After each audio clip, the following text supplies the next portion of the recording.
ಇದರಲ್ಲಿ ಲೋಟಸ್ದು ದಿಂಡು.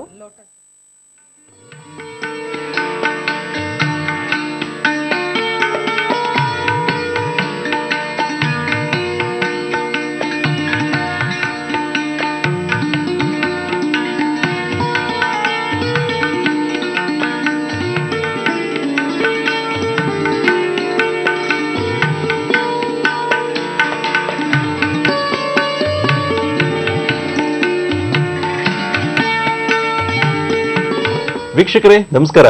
ಸ್ನೇಹಿತರೆ, ಹಲೋ ಗೆಳೆಯರೇ, ನೇರ ಫೋನ್ ಇನ್ ಕಾರ್ಯಕ್ರಮಕ್ಕೆ ತಮ್ಮೆಲ್ಲರಿಗೂ ಆತ್ಮೀಯವಾದಂತಹ ಸ್ವಾಗತ.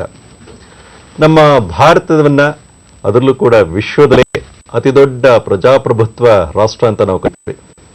ಅಷ್ಟೊಂದು ಜನಸಂಖ್ಯೆಯನ್ನು ಹೊಂದಿರುವಂತಹ ಈ ಒಂದು ರಾಷ್ಟ್ರದಲ್ಲಿ ಪ್ರಜೆಗಳೇ ಸರ್ಕಾರವನ್ನ ರಚಿಸಿ ಪ್ರಜೆಗಳೇ ಆಳುವಂಥದ್ದು. ಹಾಗಾಗಿ ಜನರಿಂದ ಜನರಿಗಾಗಿ ಜನರಿಗೋಸ್ಕರ ಅನ್ನುವಂಥದ್ದನ್ನ ತಾವೆಲ್ಲರೂ ಕೇಳಿರ್ತೀರ ಅಂತಹ ವ್ಯವಸ್ಥೆಯನ್ನ ಹೊಂದಿರುವಂಥದ್ದು. ಹಾಗಿದ್ರೆ ನಮ್ಮನ್ನ ಆಳುವಂತಹ ಪ್ರಭುಗಳನ್ನ ಆಯ್ಕೆ ಮಾಡಬೇಕು ಅಂತಂದ್ರೆ ಮತದಾರರು ಕೂಡ ತುಂಬಾ ಮುಖ್ಯವಾದಂತಹ ಪಾತ್ರವನ್ನ ವಹಿಸುವಂಥದ್ದು. ಹಾಗಾಗಿ ಮತದಾನ ಅನ್ನುವಂಥದ್ದು ಅವರ ಹಕ್ಕು ಅನ್ನೋಂಥದ್ದನ್ನ ತಾವೆಲ್ಲರೂ ಕೂಡ ಕೇಳಿ ಇರ್ತೀರ. ಹಾಗಾಗಿ ತಮ್ಮ ಹಕ್ಕನ್ನ ಚಲಾಯಿಸ್ತಿರ್ತೀರ. ಅಂತ ಸಂದರ್ಭದಲ್ಲಿ ಈ ಒಂದು ಚುನಾವಣೆ ಪ್ರಕ್ರಿಯೆ ಅನ್ನುವಂಥದ್ದು ಇರುತ್ತಲ್ಲ, ಈ ಪ್ರಕ್ರಿಯೆಯಲ್ಲಿ ಮತದಾನ ಇರಬಹುದು, ಚುನಾವಣೆಗೆ ತಾವು ನಿಲ್ಲುವಂಥದ್ದು ಇರಬಹುದು, ಅಥವಾ ಯಾವ ರೀತಿಯಲ್ಲಿ ತಾವೆಲ್ಲರೂ ಕೂಡ ಭಾಗವಹಿಸಬೇಕಾಗತ್ತೆ, ಭಾಗವಹಿಸುವಂಥ ಸಂದರ್ಭದಲ್ಲಿ ಈ ಪ್ರಕ್ರಿಯೆಯಲ್ಲಿ ಹೇಗೆಲ್ಲ ಪ್ರಕ್ರಿಯೆಗಳು ನಡೀತಿರುತ್ತೆ ಅನ್ನೋಂಥದ್ದೆಲ್ಲ ಕೂಡ ತಿಳ್ಕೊಳ್ಳುವಂಥ ಆಸಕ್ತಿ ತಮಗಿದೆಯಾ? ಹಾಗಿದ್ರೆ ಇಂದಿನ ಹಲವು ಗೆಳೆಯರೇ ನೇರ ಫೋನ್ ಇನ್ ಕಾರ್ಯಕ್ರಮದಲ್ಲಿ ತಾವು ಚುನಾವಣಾ ಪ್ರಕ್ರಿಯೆಯ ಬಗ್ಗೆ ಪ್ರಶ್ನೆಗಳನ್ನು ಕೇಳಿ ಉತ್ತರಗಳನ್ನು ಪಡೆದುಕೊಳ್ಬಹುದು. ತಾವು ಕೇಳುವಂತಹ ಪ್ರಶ್ನೆಗಳಿಗೆ ಉತ್ತರವನ್ನ ನೀಡೋದಕ್ಕಾಗಿ ಇಂದು ನಮ್ಮ ಜೊತೆ ಇದ್ದಾರೆ ಮುಖ್ಯ ಚುನಾವಣಾಧಿಕಾರಿಯ ಕಚೇರಿಯ ಅಪರ ಮುಖ್ಯ ಚುನಾವಣಾಧಿಕಾರಿಗಳಾದಂತಹ ಶ್ರೀ ಎಸ್ ಜಿಯಾವುಲ್ಲಾ ಅವರಿದ್ದಾರೆ. ಅವರಿಗೆ ನಮ್ಮ ದೂರದರ್ಶನದ ಪರವಾಗಿ ಹಾಗೂ ನಮ್ಮೆಲ್ಲ ವೀಕ್ಷಕರ ಪರವಾಗಿ ಕಾರ್ಯಕ್ರಮಕ್ಕೆ ಆತ್ಮೀಯವಾದಂತಹ ಸ್ವಾಗತವನ್ನು ಕೊಡ್ತಾ ಇದ್ದೇನೆ. ನಮಸ್ಕಾರ. ನಮಸ್ಕಾರ. ಮತ್ತೆ ವೀಕ್ಷಕರೇ, ಎಂದಿನಂತೆ ಕಾರ್ಯಕ್ರಮವನ್ನು ಪ್ರಾರಂಭ ಮಾಡೋದಕ್ಕಿಂತ ಮುನ್ನ ಸೂಚನೆ, ತಾವು ಕೇಳುವಂತಹ ಪ್ರಶ್ನೆಗಳು ನೇರವಾಗಿರಲಿ, ಸಂಕ್ಷಿಪ್ತವಾಗಿರಲಿ, ಹಾಗೂ ಒಬ್ಬರು ಒಂದು ಪ್ರಶ್ನೆಯನ್ನ ಮಾತ್ರ ಕೇಳಿ. ತಾವು ಪ್ರಶ್ನೆಯನ್ನ ಕೇಳುವಂತ ಸಂದರ್ಭದಲ್ಲಿ ನೇರವಾಗಿ ದೂರವಾಣಿ ಮೂಲಕವೇ ಮಾತನಾಡಿ, ಜೊತೆಗೆ ಆದಷ್ಟು ತಮ್ಮ ಟಿವಿಯ ಧ್ವನಿಯನ್ನ ಕಡಿಮೆ ಮಾಡಿ. ಇನ್ನು ಕರೆಯನ್ನ ತೆಗೆದುಕೊಳ್ಳೋದಕ್ಕಿಂತ ಮುನ್ನ ಪ್ರಶ್ನೆಯನ್ನ ಕೇಳೋದಾದ್ರೆ, ತಾವು ಯಾವುದನ್ನ ಮತದಾರರ ಪಟ್ಟಿ ಅಂತ ಕರೀತೀರಾ? ಚುನಾವಣಾ ಪ್ರಕ್ರಿಯೆಯಲ್ಲಿ ಮತದಾರ ಪಟ್ಟಿ ಒಂದು ಮಹತ್ವದ ಅಂಶವನ್ನು ಪಡೆದಿರುತ್ತದೆ. ಏಕೆಂದರೆ ಮತದಾರ ಪಟ್ಟಿಯಲ್ಲಿ ಹೆಸರಿದ್ದಲ್ಲಿ ಮಾತ್ರ ಮತ ಚಲಾಯಿಸಲು ಅಧಿಕಾರವಿರುತ್ತದೆ. ಮತದಾರರ ಪಟ್ಟಿಯಲ್ಲಿ ಹೆಸರಿಲ್ಲದಿದ್ದಲ್ಲಿ ಅವರನ್ನು ಮತ ಚಲಾಯಿಸಲು ಅವಕಾಶ ಕೊಡಲಾಗುವುದಿಲ್ಲ. ಎಷ್ಟೋ ಸಂಗತಿಯಲ್ಲಿ ಎಪಿಕ್ ಕಾರ್ಡ್ ಅವರ ಹತ್ರ ಇರುತ್ತೆ, ಆದರೂ ಮತದಾರರ ಪಟ್ಟಿಯಲ್ಲಿ ಹೆಸರಿರೋದಿಲ್ಲ. ಅಂಥ ಸಮಯದಲ್ಲಿ ಎಪಿಕ್ ಕಾರ್ಡ್ ಇದ್ರೂ ಸಹ ಮತದಾರರ ಪಟ್ಟಿಯಲ್ಲಿ ಹೆಸರಿಲ್ಲದಿದ್ದಲ್ಲಿ ಅವರು ಮತ ಚಲಾಯಿಸಲು ಅವಕಾಶ ನೀಡುವುದಿಲ್ಲ. ಮತ್ತೆ ಈಗ ಈ ಮತದಾರರು ಪಟ್ಟಿಯನ್ನ ಸಿದ್ಧಪಡಿಸಬೇಕು ಅನ್ನುವಂಥದ್ದಾದ್ರೆ ಅದೊಂದು ರೀತಿಯಲ್ಲಿ ನಮಗೆ ಮುಖ್ಯವಾಗಿ ಬೇಕಾಗಿರುವಂಥದ್ದು. ತಾವು ಹೇಳ್ತಾ ಇದ್ದೀರಾ, ಮತದಾನವನ್ನ ಮಾಡಬೇಕು ಅಂತಂದ್ರೆ ಪಟ್ಟಿಯಲ್ಲಿ ಹೆಸರು ಇರಬೇಕಾಗಿರುವಂಥದ್ದು ಮುಖ್ಯ ಅಂತ. ಹೌದು. ಹಾಗಿದ್ರೆ ಯಾವ ಅಧಿಕಾರಿಗಳನ್ನ ಈ ಪಟ್ಟಿಯನ್ನ ತಯಾರು ಮಾಡೋದಕ್ಕೋಸ್ಕರ ನೇಮಿಸಿರ್ತೀರಾ? ಈ ಮತದಾರ ಪಟ್ಟಿ ತಯಾರಿಸಲು ಪ್ರತಿಯೊಂದು ವಿಧಾನಸಭಾ ಮತಕ್ಷೇತ್ರಕ್ಕೆ ಒಂದು ಮತದಾರ ನೋಂದಣಿ ಅಧಿಕಾರಿಯನ್ನು ನೇಮಿಸ್ತಿರ್ತೀವಿ. ಹಾಗೂ ಅವರನ್ನು ಸಹಾಯ ಮಾಡಲು ಒಂದು ಸಹಾಯಕ ಮತದಾರ ನೋಂದಣಿ ಅಧಿಕಾರಿ ಅಂತ ಇರ್ತಾರೆ. ಎಲೆಕ್ಟ್ರಲ್ ರೋಲ್ ರಿಜಿಸ್ಟ್ರೇಷನ್ ಆಫೀಸರ್ ಹಾಗೂ assistant electoral roll registration officer ಪ್ರತಿಯೊಂದು ವಿಧಾನಸಭಾ ಮತಕ್ಷೇತ್ರಕ್ಕೆ. ಹಾಗೂ ಇವರನ್ನು ಸಹಾಯ ಮಾಡಲು ಪ್ರತಿಯೊಂದು ಮತಗಟ್ಟೆ ಲೆವೆಲ್ ಅಲ್ಲಿ ಒಂದು ಬೂತ್ ಲೆವೆಲ್ ಆಫೀಸರ್ ಅಂತ ನೇಮಕ ಮಾಡಿರುತ್ತಾರೆ. ಮತಗಟ್ಟೆ ಅಧಿಕಾರಿಗಳು ಪ್ರತಿಯೊಂದು ಮತಗಟ್ಟೆಯಲ್ಲಿ ಈ ಬೂತ್ ಲೆವೆಲ್ ಆಫೀಸರ್ಸು ಫಾರಂ 6 ತಮ್ಮ ಹೆಸರನ್ನು ಜೋಡಿಸಲು ಯಾರಾದರೂ ಸಿಟಿಸನ್ಸ್, ಎಲಿಜಿಬಲ್ ಸಿಟಿಸನ್ಸ್ ಕೊಟ್ಟರೆ ಅವರಿಂದ ಕಲೆಕ್ಟ್ ಮಾಡೋ ಕಾರ್ಯ ಅವರು ನಿರ್ವಹಿಸ್ತಾರೆ. ಈ ಇಡೀ ಟೀಮ್ ಸೇರಿ ಎಲೆಕ್ಟ್ರಲ್ ರೋಲ್ ಪ್ರಿಪೇರ್ ಮಾಡ್ತಾರೆ. ಹಾಗೂ ಈ ಮತದಾರ ಪಟ್ಟಿಯನ್ನು ತಯಾರಿಸುವ ಜವಾಬ್ದಾರಿ ಮುಖ್ಯವಾಗಿ electoral registration ಆಫೀಸರ್ದಾಗಿರುತ್ತದೆ.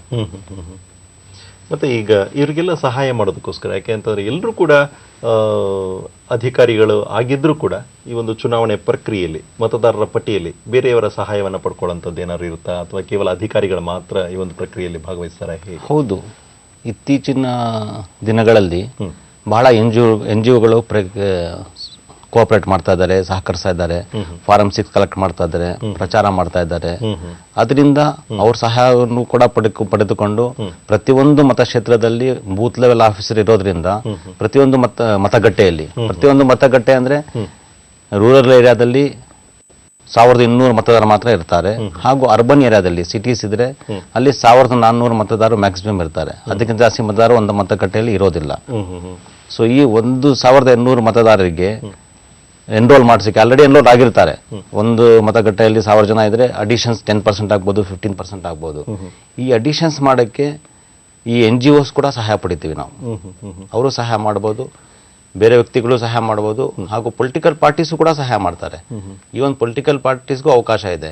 Booth level agent ಅಂತ ಅಪಾಯಿಂಟ್ ಮಾಡ್ಬೋದು ಅವರು. ಪ್ರತಿಯೊಂದು ಮತಗಟ್ಟೆಗೆ ಒಂದು ಬೂತ್ ಲೆವೆಲ್ ಏಜೆಂಟ್ ಅಪಾಯಿಂಟ್ ಮಾಡಿದ್ರೆ booth level agent recognise political parties appoint ಮಾಡ್ತಾರೆ. ಹಾಗೂ ಅವರು ಫಾರಂ 6 ಅರ್ಜಿ, ಫಾರಂ 7 ಅರ್ಜಿ, ಫಾರಂ 8 ತಂದು ಬೂತ್ ಲೆವೆಲ್ ಆಫೀಸರ್ ಮುಖಾಂತರ ಸಲ್ಲಿಸಬಹುದು. ಅಂದ್ರೆ ನೀವು ಹೇಳ್ತಿರುವಂಥದ್ದು ಏನಪ್ಪಾ ಅಂತಂದ್ರೆ, ಈ ಒಂದು ಚುನಾವಣಾ ಪಟ್ಟಿಯಲ್ಲಿ ಸೇರಿಸಬೇಕು ಅಂತಂದ್ರೆ ಕೇವಲ ಅಧಿಕಾರಿಗಳಷ್ಟೇ ಅಲ್ಲ, ಸ್ವಯಂ ಸೇವಾ ಸಂಸ್ಥೆಗಳಿರಬಹುದು, ವ್ಯಕ್ತಿಗಳಿರಬಹುದು, ಯಾರು ಬೇಕಾದ್ರೂ ಸರಿ ಅವ್ರನ್ನ ಕರ್ಕೊಂಡು ಪಕ್ಷಗಳು, ರಾಜಕೀಯ ಪಕ್ಷಗಳು ಒಳಗೊಂಡಂತೆ ಯಾರು ಬೇಕಾದ್ರೂ ಸರಿ ಒಟ್ಟಿನಲ್ಲಿ ಹೋಗಿ ಅವ್ರ ಹೆಸರುಗಳನ್ನ ಸೇರಿಸುವಂತ ಪ್ರಕ್ರಿಯೆಗೆ ಜನಗಳಿಗೆ ಸಹಾಯ ಮಾಡಬಹುದು ಅಂತ ತಾವು ಹೇಳ್ತಾರೆ. ಖಂಡಿತ. ಹಾಗಿದ್ರೆ ಪ್ರಸ್ತುತವಾಗಿ ಎಷ್ಟು ಈಗಾಗಲೇ ಈ ಒಂದು ಅಧಿಕಾರಿಗಳು ಕೆಲಸವನ್ನ ನಿರ್ವಹಿಸ್ತಾ ಇದ್ದಾರೆ ಈ ನಿಟ್ಟಿನಲ್ಲಿ? ಪ್ರತಿಯೊಂದು ವಿಧಾನಸಭಾ ಮತಕ್ಷೇತ್ರಕ್ಕೆ ಒಂದು ಎಲೆಕ್ಟ್ರಲ್ ರಿಜಿಸ್ಟ್ರೇಷನ್ ಆಫೀಸರ್ ಪ್ರಕಾರ 224 ಮತ್ತು ವಿಧಾನಸಭಾ ಕ್ಷೇತ್ರಕ್ಕೆ ನೋಂದಣಿ ಅಧಿಕಾರಿಗಳಿದ್ದಾರೆ. ಹಾಗೂ ಅವರನ್ನು ಸಹಾಯ ಮಾಡೋಕ್ಕೆ ಅಸಿಸ್ಟೆಂಟ್ ಎಲೆಕ್ಟ್ರಲ್ ರಿಜಿಸ್ಟ್ರೇಷನ್ ಆಫೀಸರ್, ಸಹಾಯಕ ನೋಂದಣಿ ಅಧಿಕಾರಿಗಳಿದ್ದಾರೆ 224. ಹಾಗೂ ಇವರನ್ನು ಸಹಾಯ ಮಾಡೋಕ್ಕೆ ನಮ್ಮ ರಾಜ್ಯದಲ್ಲಿ 54,261 ಮತಗಟ್ಟೆಗಳಿದೆ. ಪ್ರತಿಯೊಂದು ಮತಗಟ್ಟೆಗೆ ಒಂದು BLO ಪ್ರಕಾರ 54,261 ಮತಗಟ್ಟೆ ಅಧಿಕಾರಿಗಳು ಕಾರ್ಯನಿರ್ವಹಿಸುತ್ತಿದ್ದಾರೆ. ಒಂದು ಕರೆಯನ್ನ ತೆಗೆದುಕೊಳ್ಳೋಣ. ಮೈಸೂರಿಂದ ಕರೆ ಇರುವಂತದ್ದು. ವಿಶ್ವನಾಥ್ ಅವ್ರು ಕೇಳಿ ತಮ್ಮ ಪ್ರಶ್ನೆಯನ್ನ ಕೇಳಿ.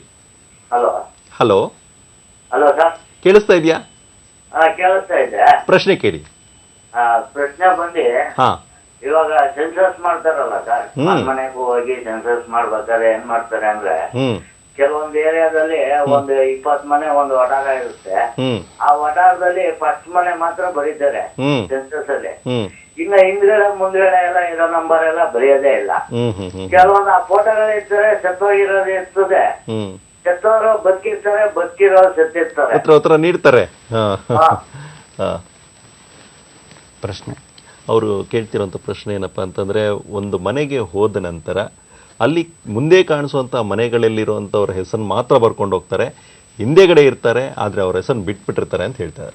ಸೆನ್ಸಸ್ ಪ್ರಕ್ರಿಯೆಗೂ ಮತ್ತು ಎಲೆಕ್ಟ್ರಲ್ ರಿಜಿಸ್ಟ್ರೇಷನ್ ಪ್ರಕ್ರಿಯೆಗೆ ವ್ಯತ್ಯಾಸ ಇದೆ. ಸೆನ್ಸಸ್ ಮಾಡೋದು census of commission of India. ಈ ಎಲೆಕ್ಟ್ರಲ್ ರೋಲ್ ರಿಜಿಸ್ಟ್ರೇಷನ್ ಮಾಡೋದು ಎಲೆಕ್ಷನ್ ಕಮಿಷನ್ ಆಫ್ ಇಂಡಿಯಾ ನಿರ್ದೇಶನದಲ್ಲಿ ನಾವು ಕೆಲಸ ಮಾಡ್ತೀವಿ. ಇದರಲ್ಲಿ ಹೊಸದಾಗಿ ಎಲ್ಲರಿಗೂ ಡೀಟೇಲ್ ರಿವಿಷನ್ ಯಾವತ್ತೂ ಅಲ್ಲ. ಪ್ರತಿ ವರ್ಷ ಅಕ್ಟೋಬರಿಂದ ಜನವರಿವರೆಗೂ ಸ್ಪೆಷಲ್ ಸಮ್ರಿ ರಿವಿಷನ್ ಅಂತ ಮಾಡ್ತೀವಿ. ಆಲ್ರೆಡಿ ಬಹಳ ಜನದ ಹೆಸರುಗಳಿರುತ್ತೆ. ಯಾರ ಹೆಸರು ಬಿಟ್ಟೋಗಿದೆ ಅವರಿಗೆ ಅರ್ಜಿ ಸಲ್ಲಿಸಲು ಅವಕಾಶ ಇರುತ್ತದೆ. ಹಾಗೂ ಯಾರು 18 ವರ್ಷ ವಯಸ್ಸು ತಲುಪಿರುತ್ತಾರೆ ಅವರಿಗೆ ಅರ್ಜಿ ಸಲ್ಲಿಸಲು ಅವಕಾಶ ಇರುತ್ತೆ, ಅವರು ಅರ್ಜಿ ಸಲ್ಲಿಸಬಹುದು. ಈಗ ಬಿಜಾಪುರದಿಂದ ಕರೆಯನ್ನು ತೆಗೆದುಕೊಳ್ಳೋಣ. ಗಂಗಾಧರ್ ಅವರೇ ಕೇಳಿ ತಮ್ಮ ಪ್ರಶ್ನೆಯನ್ನ. ಹಲೋ ಹಲೋ ಕೇಳಿ ಪ್ರಶ್ನೆಯನ್ನ ಗಂಗಾಧರ್ ಅವರೇ. ನಾವು ಒಂದು ಊರಿನಿಂದ ಮತ್ತೊಂದು ಊರಿಗೆ ಹೋಗಿವ್ರಿ. ನಾವು ಆ ಊರಿನ ನಾವು ವೋಟಿಂಗ್ ಕಾರ್ಡ್ ಮಾಡ್ಬೇಕಾಗೈತ್ರಿ. ಆ ಊರಿನ ವೋಟಿಂಗ್ ಕಾರ್ಡ್ ಮಾಡ್ಬೇಕಂದ್ರಿ ಅಲ್ಲಿ ಅವ್ರ ಯಾರು ಮಾಹಿತಿ ಕೊಡದ್ರಿ. ಅಲ್ಲಿ ಸ್ಕೂಲ್ನೊಳಗ್ರಿ ಕೇಳಂತಾರ್ರಿ. ಸ್ಕೂಲ್ನೊಳಗ್ ಕೇಳಿದ್ರ ಅದು ಇನ್ನೂ ಬಂದಿರ ನಮ್ಗ, ಅದು ಯಾವಾಗ ಬರ್ತೈತಿ ಯಾವಾಗ ನಿಮ್ಗೆ ಹೇಳ್ತೀವಿ ಅಂತ. ಅದ್ರ ಸಲುವಾಗಿ ನಾವು ಅದನ್ನ ವೋಟಿಂಗ್ ಕಾರ್ಡ್ ಮಾಡ್ಬೇಕಾದ್ರೆ ಯಾರನ್ನ ಸಂಪರ್ಕಿಸಬೇಕ್ರಿ? ಉತ್ತರವನ್ನು ನೀಡ್ತಾರೆ ಗಂಗಾಧರ್ ಅವರೇ. ಒಂದು ಊರಿಂದ ಇನ್ನೊಂದು ಊರಿಗೆ ತಾವು ಸ್ಥಳಾಂತರ ಆಗಿದ್ದರೆ ನೀವು ಎಲೆಕ್ಟ್ರಲ್ ರೋಲಲ್ಲಿ ಹೊಸದಾಗಿ ತಮ್ಮ ಹೆಸರನ್ನು ಸೇರಿಸಬೇಕಾಗುತ್ತೆ. ಅದಕ್ಕೆ ಫಾರಂ ನಮೂನೆ 6, ಫಾರಂ 6 ಅಂತ ಒಂದು ಅಪ್ಲಿಕೇಶನ್ ಇದೆ. ಆ ಅರ್ಜಿಯನ್ನು ನೀವು ನಿಮ್ಮ ನೋಂದಣಿ ಅಧಿಕಾರಿ ಅಂದರೆ ಎಲೆಕ್ಟ್ರಲ್ ರಿಜಿಸ್ಟ್ರೇಷನ್ ಆಫೀಸರ್ ಅಥವಾ ಅಸಿಸ್ಟೆಂಟ್ ಎಲೆಕ್ಟ್ರಲ್ ರಿಜಿಸ್ಟ್ರೇಷನ್ ಆಫೀಸರ್ ಸಲ್ಲಿಸಬೇಕಾಗುತ್ತೆ. ಆ ಸಲ್ಲಿಸೋ ಸಮಯದಲ್ಲಿ ನಾನು ಎಲ್ಲರಿಗೂ ವಿನಂತಿ ಮಾಡೋದೇನೆಂದರೆ, ಈ ಡೂಪ್ಲಿಕೇಟ್ಸ್ ಅವಾಯ್ಡ್ ಮಾಡಬೇಕಂದ್ರೆ ಫಾರಂ 6ಅಲ್ಲಿ ಪಾರ್ಟ್ 4 ಅಂತ ಒಂದಿರುತ್ತೆ. ಆ ಪಾರ್ಟ್ 4ಅಲ್ಲಿ ನಿಮ್ಮ ಹೆಸರು ಈ ಮುಂದೆ ಎಲ್ಲಿತ್ತು ಅಂತ ಎಪಿಕ್ ಕಾರ್ಡ್ ನಂಬರ್ ಹಾಗೂ ಡೀಟೇಲ್ಸ್ ಹಾಕಬೇಕು. ಅದು ಹಾಕಿದ್ರೆ ಅವರು ಆಟೋಮೆಟಿಕ್ಕಾಗಿ ಇನ್ನೊಂದು ಯಾರ ಕಳಿಸ್ಬಿಟ್ಟು ಅಲ್ಲಿ ನಿಮ್ಮ ಹೆಸರು ಡೆಲೀಟ್ ಮಾಡಿಸ್ತಾರೆ. ಹಾಗೂ ಜೊತೆಯಲ್ಲೇ ಈ ಹೊಸ ಎಲ್ಲಿ ನೀವು ಅಡ್ರೆಸ್ಸಲ್ಲಿ ನೀವು ವಾಸ ಇದ್ದೀರಾ ಅಲ್ಲಿ ನಿಮ್ಮ ಹೆಸರನ್ನು ಸೇರಿಸ್ತಾರೆ. ಒಂದು ಸರ್ತಿ ನೀವು ಅರ್ಜಿ ಕೊಟ್ಟ ಮೇಲೆ ನಿಮ್ಮ ಮನೆಗೆ ಬೂತ್ ಲೆವೆಲ್ ಆಫೀಸರ್ ಬಂದು ಇನ್ಸ್ಪೆಕ್ಷನ್ ಮಾಡ್ತಾರೆ. ನಿಮ್ಮ ವಿಳಾಸ ಸರಿ ಇದೆಯೋ ಇಲ್ಲ ಅಂತ ಖಚಿತಪಡಿಸ್ಕೊಳ್ತಾರೆ. ಅದು ಪಡಿಸ್ಕೊಂಡ ನಂತರ ERO is the final authority. ಅವರು ನಿಮ್ಮ ಹೆಸರನ್ನು ಅದರಲ್ಲಿ ಸೇರಿಸ್ತಾರೆ.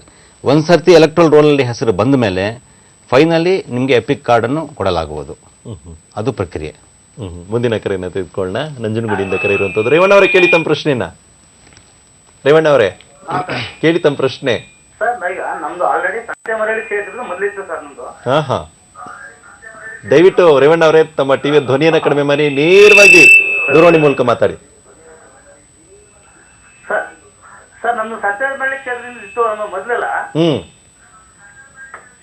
ರೇವಣ್ಣ ಅವರೇ, ಹೌದು ಸರ್. ನಮಗೆ ತೊಂದರೆ ಆಗ್ತಾ ಇದೆ, ನೇರವಾಗಿ ದೂರವಾಣಿ ಮೂಲಕ ಮಾತಾಡಬೇಕು. ನಾನು ಹೊರಗಡೆ ಇದ್ದೀನಿ ಸರ್. ಈಗ ಮಾತಾಡಿ. ಮೊದಲು ಸಂತೆ ಮರಳಿ ಕ್ಷೇತ್ರ ಇತ್ತು. ಇವಾಗ ನಮ್ಗೆ ಈಗ ನಂಜನಗೂಡು ಕ್ಷೇತ್ರ ಸೇರ್ಕೊಂಡ್ಬಿಟ್ಟಿದೆ ಸರ್. ಅದಕ್ಕೋಸ್ಕರ ನಾವು ಈಗ ಏನು ತೊಂದರೆ ಆಗಲ್ಲ ಸರ್ ಅದಕ್ಕೆ ಇದಕ್ಕೂ.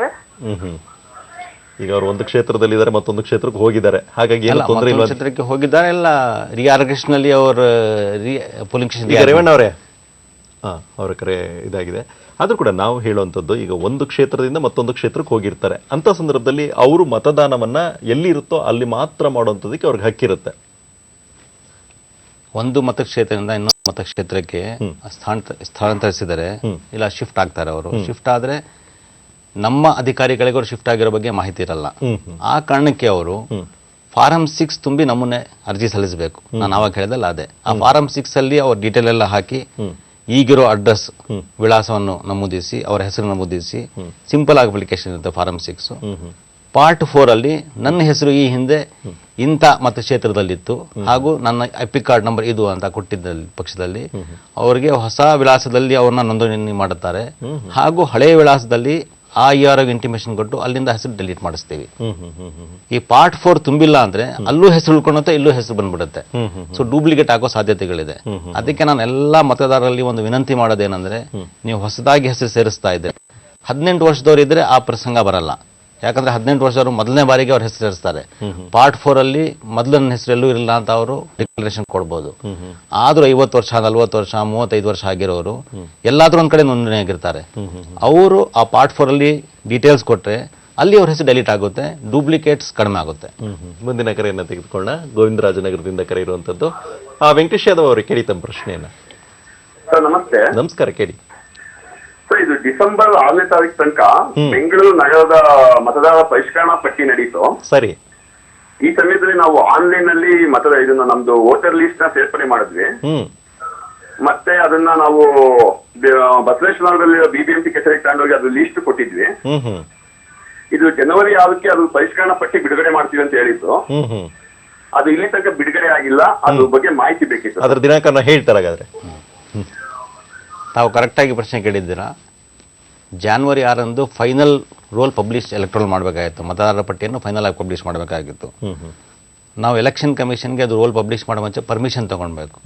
ಈ ತರ ನಾವು ಎಲೆಕ್ಟ್ರೋಲ್ ಡ್ರಾಫ್ಟ್ ಪಬ್ಲಿಷ್ ಮಾಡಿದ್ವಿ, ಇಷ್ಟು ಅರ್ಜಿಗಳು ಬಂದಿದೆ, ಇದೆಲ್ಲ ನಾವು ಪರಿಶೀಲನೆ ಮಾಡಿ ಇಷ್ಟು ಹೆಸರು ಸೇರಿಸಿದ್ದೀವಿ, ಇಷ್ಟು ಪರ್ಸೆಂಟೇಜ್ ಆಗಿದೆ ಈಗ ಅಂತ ನಾವು ಪರ್ಮಿಷನ್ ಬರೆದಾಗ ಅದರಲ್ಲಿ ನಾವು ಎಷ್ಟು ಪ್ರಾಬಬಲ್ ಡೂಪ್ಲಿಕೇಟ್ಸ್ ಇದೆ ಅಂತಾನು ಹೇಳಬೇಕು ಕಮಿಷನ್ಗೆ.